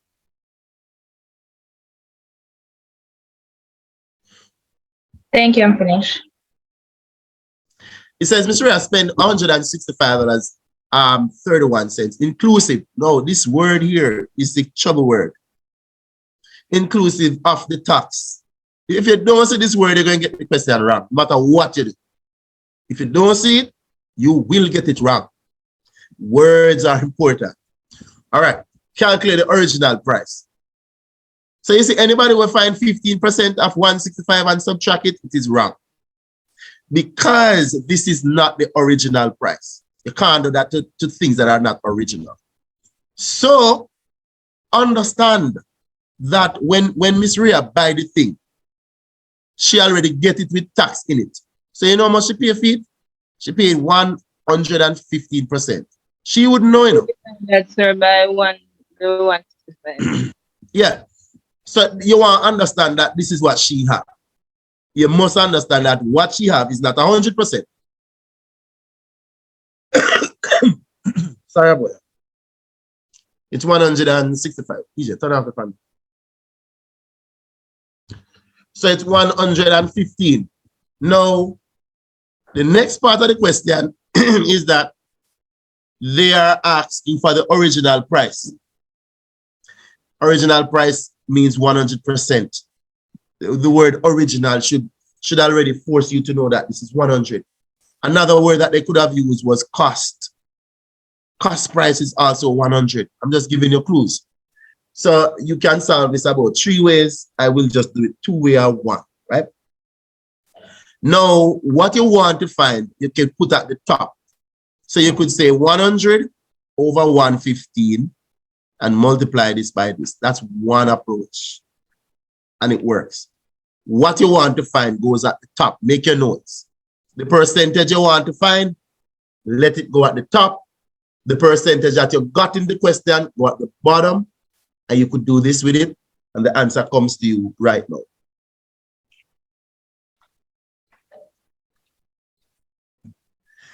The answer is $142.75. 43.75. 143.75. Confirmation from somebody. Yes, sir. Correct, sir. Yes, sir. Yes, sir. All right. Jody, you said something? Never mind, sir. Okay. All right. Let me give you another advice. When it comes on to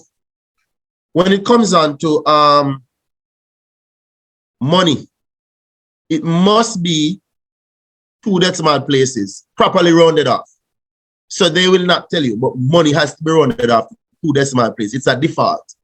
So I would have gotten 747 here, and then I would have to know that 747, that 7 will change the 4 to a 5.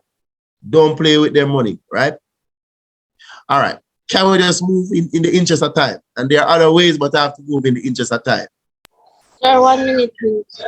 Go back to it for you, right there. Yes, sir. See there. Thank you, sir. That's it. All right. Sir. So the next, listening, that's all like Rihanna. You can go back a number, you can go back a B, please. Is it talk to me right here? No, the first one. You mean this one, the 8470? Yes, sir. Oh, B, okay.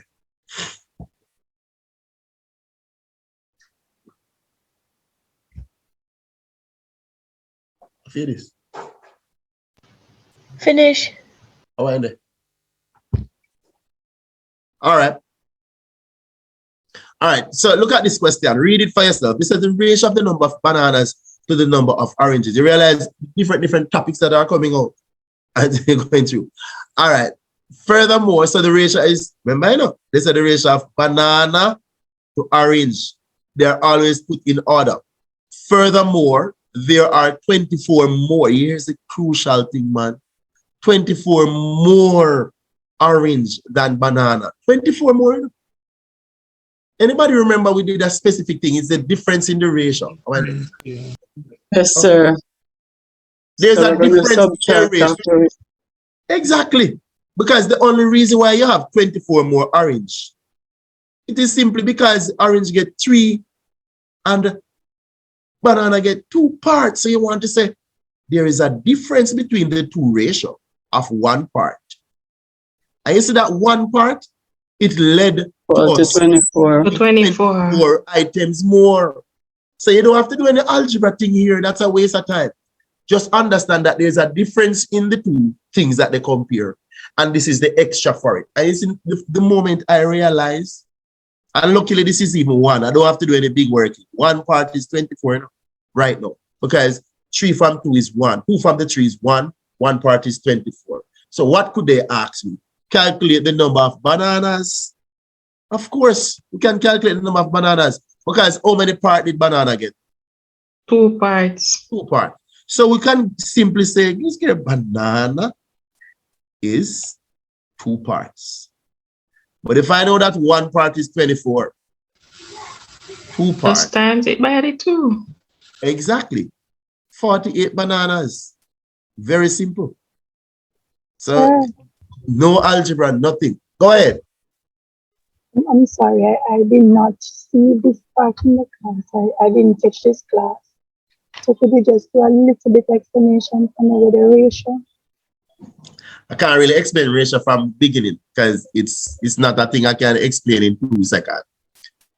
But I can understand ratio to a point. So for example, you have 10 apples and you're saying that no, you have. I understand that little point, but the point that you just said. Let me help you. Right. All right. Let me break what's going on. There are various ratio questions. This one was asked a particular way. So we just attack it based on what they have. They have told you how the things was shared up. So let me highlight it. A number of things were shared up into 5 parts, but they don't tell you, but you're seeing it for yourself. Where banana get 2 out of it. It's like I say you're throwing partner hand. Yeah, this is a good explanation. You are throwing partner, you name banana, somebody else name orange. You are throwing 2 hand, and the person has to 3 hand. You can't see that? I get it now, sir. So I get it. I see it. Yes. Sorry, I get it. So if we use the partner, you can see the person will throw the 3 and I will get more than you. I see it, sir. And it's a 24 more orange more than banana. So basically, I get it, sir. All right, you're set. All right.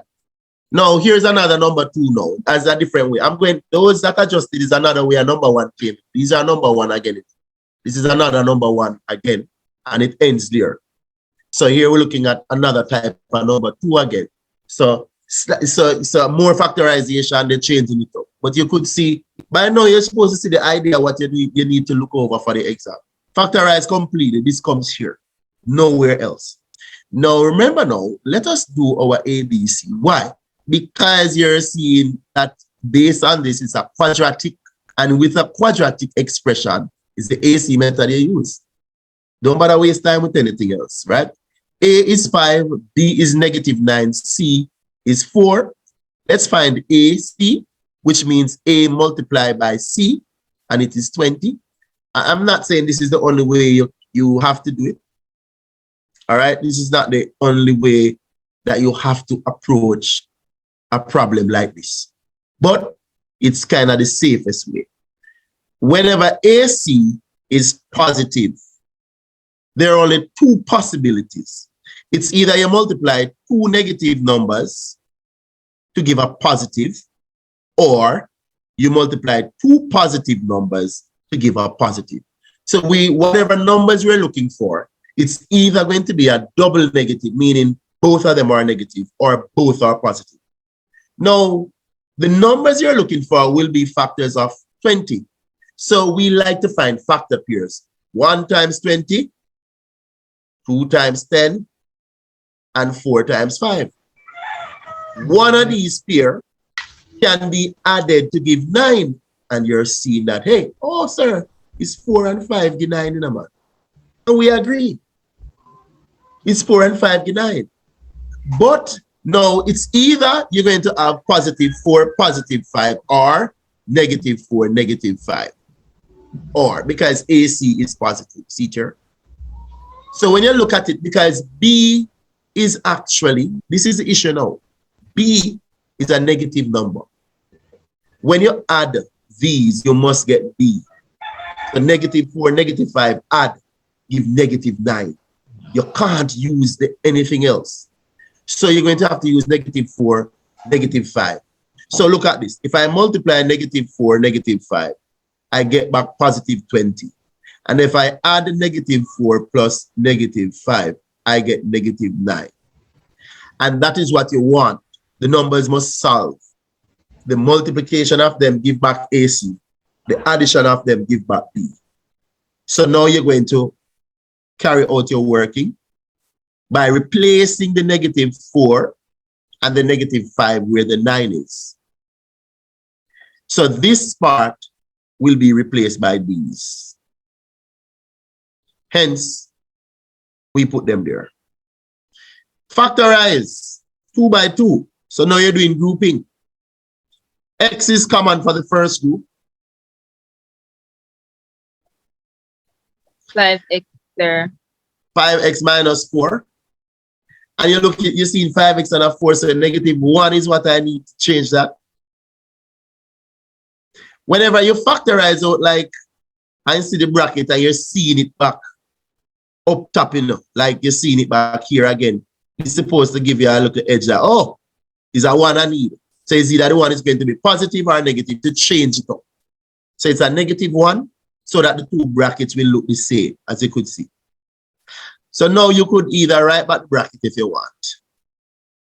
And the other things on the outside, they go in the other brackets.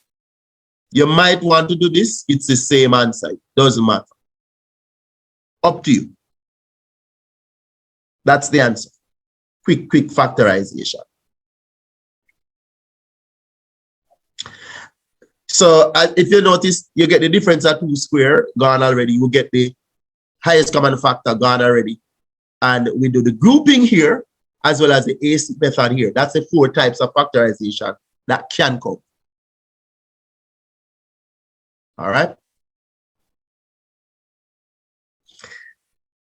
Now, let me start this before we go. So we know we have 2 minutes for the start, but we will not stop until we finish this. I want to go all the way down to this one and stop. All right? Please. Sir, you can back up 1 minute, please. You want me to go back to what you're writing here? Yes, sir. All right. Now I'm begging about 10 minutes out on the lunchtime if we go as far as we can go. Because I put more questions on what we can finish. So I'm not expecting to finish it, you know. Extra questions, you can follow them. All right, so I make sure that you have enough to when class finishes, you still have a lot for you to work. But I'm asking us to stay back just a little bit, between 5 to 10 minutes, to finish some other questions that we have, because they are all different. Javon, we can move the screen now. Or was it young? So like good all enough, right. Javon. All right, may I wait upon Mr. Yo?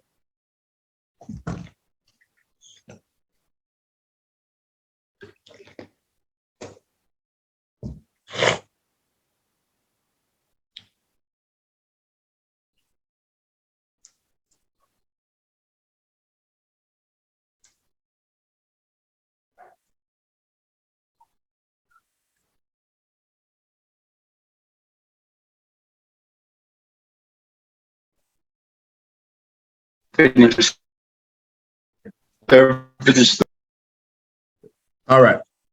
All right. Look at the question. And I'm telling you that you see these questions, look what they say. They said hence again. They didn't say or otherwise. They don't have a choice. Hence. So in other words, as I said to you, the moment they say hence, it means you see the answer that you just got, it is able to help you know. Right? So the answer that we just got, see it here. So that means all I'm going to do is to replace it, because you realize it's the same things here. That's why they can't say the question. They said hence, because they know it's the same thing. So all you're going to do is to say x minus 1, 5x minus 4 equals 0. I replaced this idea with the factor form. I did that because they said hence. So now, if two things multiply and the result is 0, all I have to say it's either x minus 1 is a 0, which means x equal to 1, or 5x minus 4 is a 0. This is a little bit more workout, so we'll add 4 to both sides. 5x equal to positive 4. And then you could see that you divide both sides by 5. So you could see x is also equal to 4 over 5. So it's about 2 marks. They'll give it to do this. So you see, don't waste time with the work, because you already do some working and they're utilizing your answer up top to fuel this other thing. And you see, if you got the answer up top wrong, in problem again. So it is it is good for you to think, try not to error.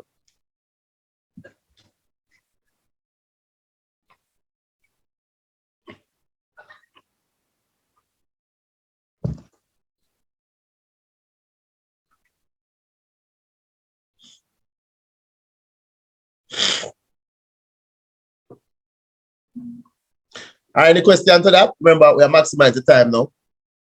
So I'm going to run in about me I try. Come. I push you now. Is this clear that we're looking at? Yes, sir. Yes, sir. All right. All right. See another one here. You see we haven't done any like this, but I'm saying 8 more minutes and you go for lunch, please. All right. It says here, make V the subject. So it's a transposition. So it comes at number 2 as well. And when we say make V the subject, look, there are 2 V's. It's not one. See 1 here, so, and see 1 here, so. I would say to you, the moment you say 2, you will factorize at some point. I can tell you. You could write it down. When you're seeing 2 of the variable in a transposing question, you're going to have to factorize at some time. Let us carry on. Now we want to make V the subject. The first thing you want to do is to remove the fraction. So you want to multiply both sides by V minus 3 just to get rid of the fraction. So on the left side, on the right side, the V minus 3 cancels itself. Fine. But on the left side, this is what you have. V minus 3, there's a W here, and there's a 5 plus V there. So you want to distribute now. This goes with that, and the W will go with that. So let's carry that out. So W times V give you WV. W times negative 3 give you negative 3 with a W. And this is equal to 5 plus V. Remember, we're solving for V. So you want to gather your V's on one side.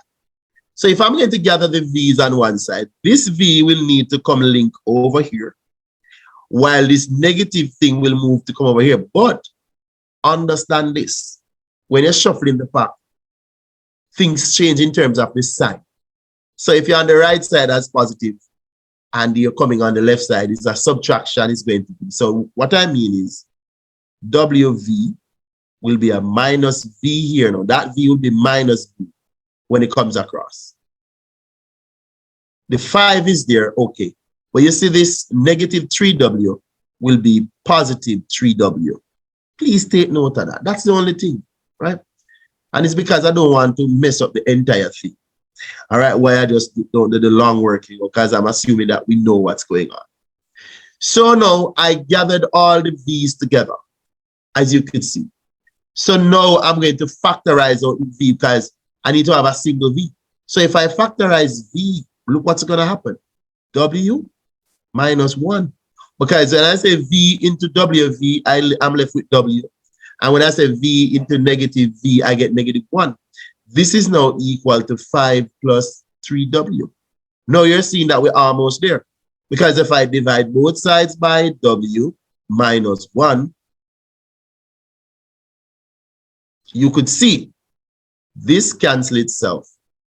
So then I could write my final response up top here, nice and easy.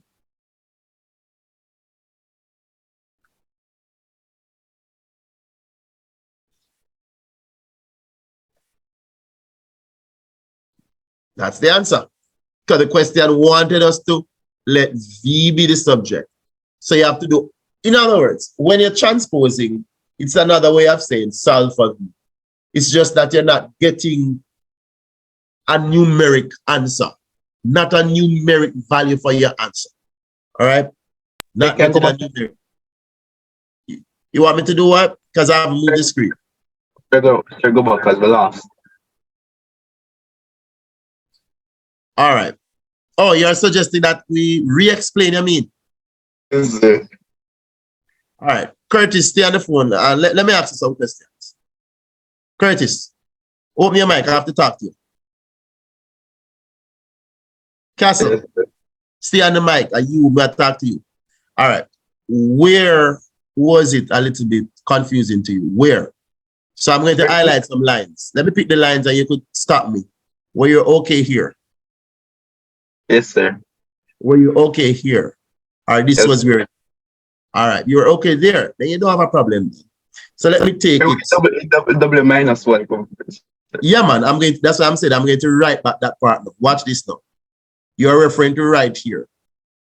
Right here. So Yes, I'm going to rewrite this now. Let me change the color of the pen so you know just confuse up the screen. All right, draw the line there. Let's go now. Here it is. Your aim is to find V. You will agree that you're seeing V and V. Can't work. You need to have a single V.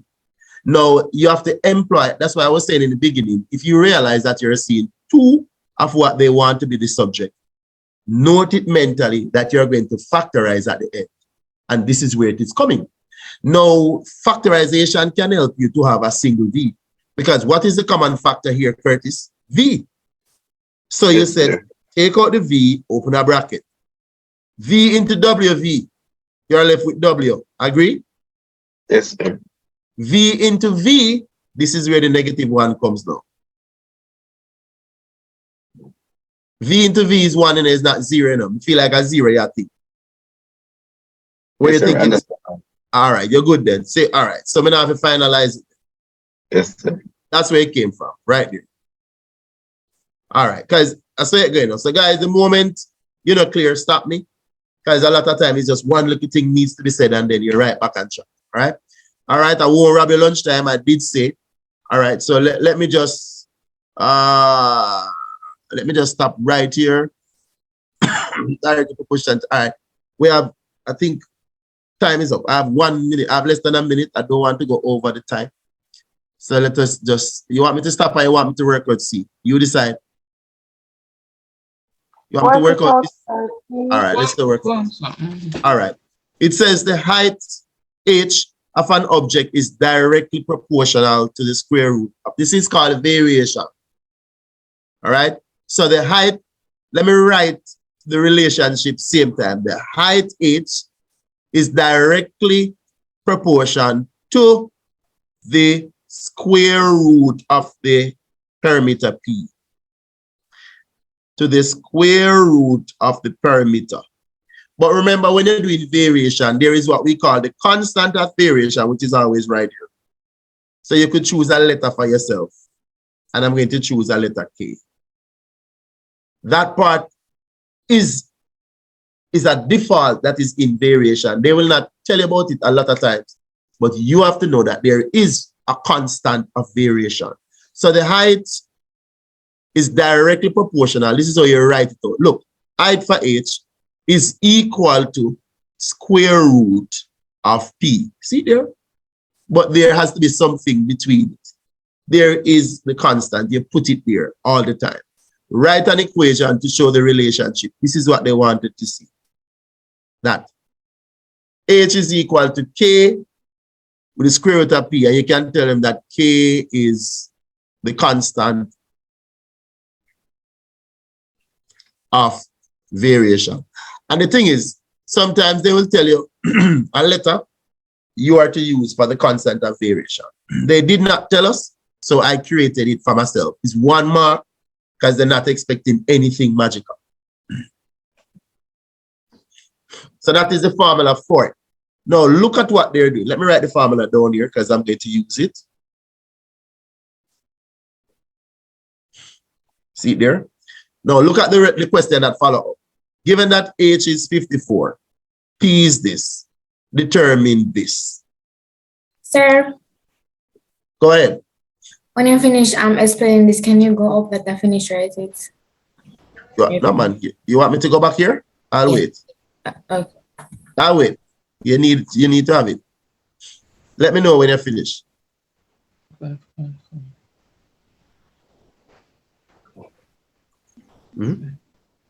This is constant. Don't watch it right. All right. Eh? Oh, I'm going to work it now. All right. So whenever you're doing a variation question, when you write the formula, that formula works for every question that they will ask you. For that, doesn't change. So this is the boss, that formula. Now, if you look on everything that they're giving you, I'm going to say this to you. You see, in order to solve a variation question, you need to know what this is.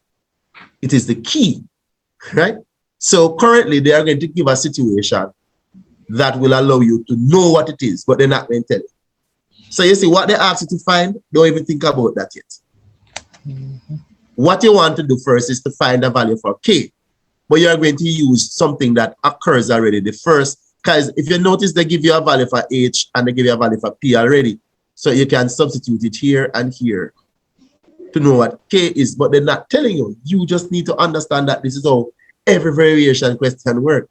So what you're going to do is to substitute. You want to substitute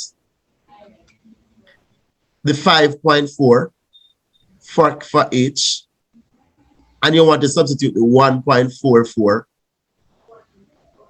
for p. And I'm going to say you're doing this to find k. I am just saying that to you. So let's do it. So now h, remember, is a formula with h equal, so you could say 5.4 equal, because that is h. It's coming from the same thing here. K, we don't know yet. But the square root of 1.44. See? So let us know. You could write down stuff. Come on. Somebody take out the calculator. The square root of this, for me, please. I think it is 1.2. I'm going to write 1.2. So we all, thank you. So you're going to divide both sides by 1.2. Divide both sides by 1.2. Look, you get k right now. What is k? Somebody tell me. 4.5. 4.5 to be exact. No rounding off. Nothing. No, sir. All right. Thank you. Now, k is 4.5. Learn this. That's why I said to you up there, k is the constant. You see this? You see when h changed to another number, k is still 4.5. You see when p changed to another number, k is still 4.5. And that is why you have to find it early to help you. So, one more minute. Go ahead. Okay, I thought somebody wanted to say something. So in this case now, look at the question. Determine the value of h. That means they are telling you that we don't know what h is, but p reaches 2.89. H and p will be changing except k. You see, when all of them gone to different numbers, k still remain. And that is why I was saying to you, they will not tell you about it. But you need to know in class that you must have your constant and find it first, because the other two variables will be changing. So you can see now how it's going to help you. Look at how powerful this is. Now they are telling us that we don't know what h is. See the formula here? H is equal to k times the square root of p. Very easily, k is 4.5 times the square root of p. P is 2.89. I think that is it 1.7? Yes, sir. Yes, sir. All right, good. So this multiplied by 1, because the 17 square is 289. So yeah, 1.7. So multiply that formula, please. 7.65. That's your answer. That's your answer, just like that. So with variation, you can make a note that you need a constant of variation. Please, your constant of variation, I am calling it k. Sometimes they will tell you what they want you to call it. But if they don't tell you, choose any letter. The bottom line is that your constant of variation is crucial, because when the other two variables change, the constant is still that same number until that question is finished. So they will always give you one number to find the other. And that is why the constant is there to link with anyone to find the missing one. Also, they will always give you the two things already, so you can use it to find k, but they won't tell you. That's why they give it to you. So if you notice, they told you that h was this when p was that. So they are saying it's your duty to know that you need to find that unknown k. And the moment you find it, then the rest will be history. Same formula again, but you're substituting So there is one thing that will be missing each time, and you don't have to worry about it.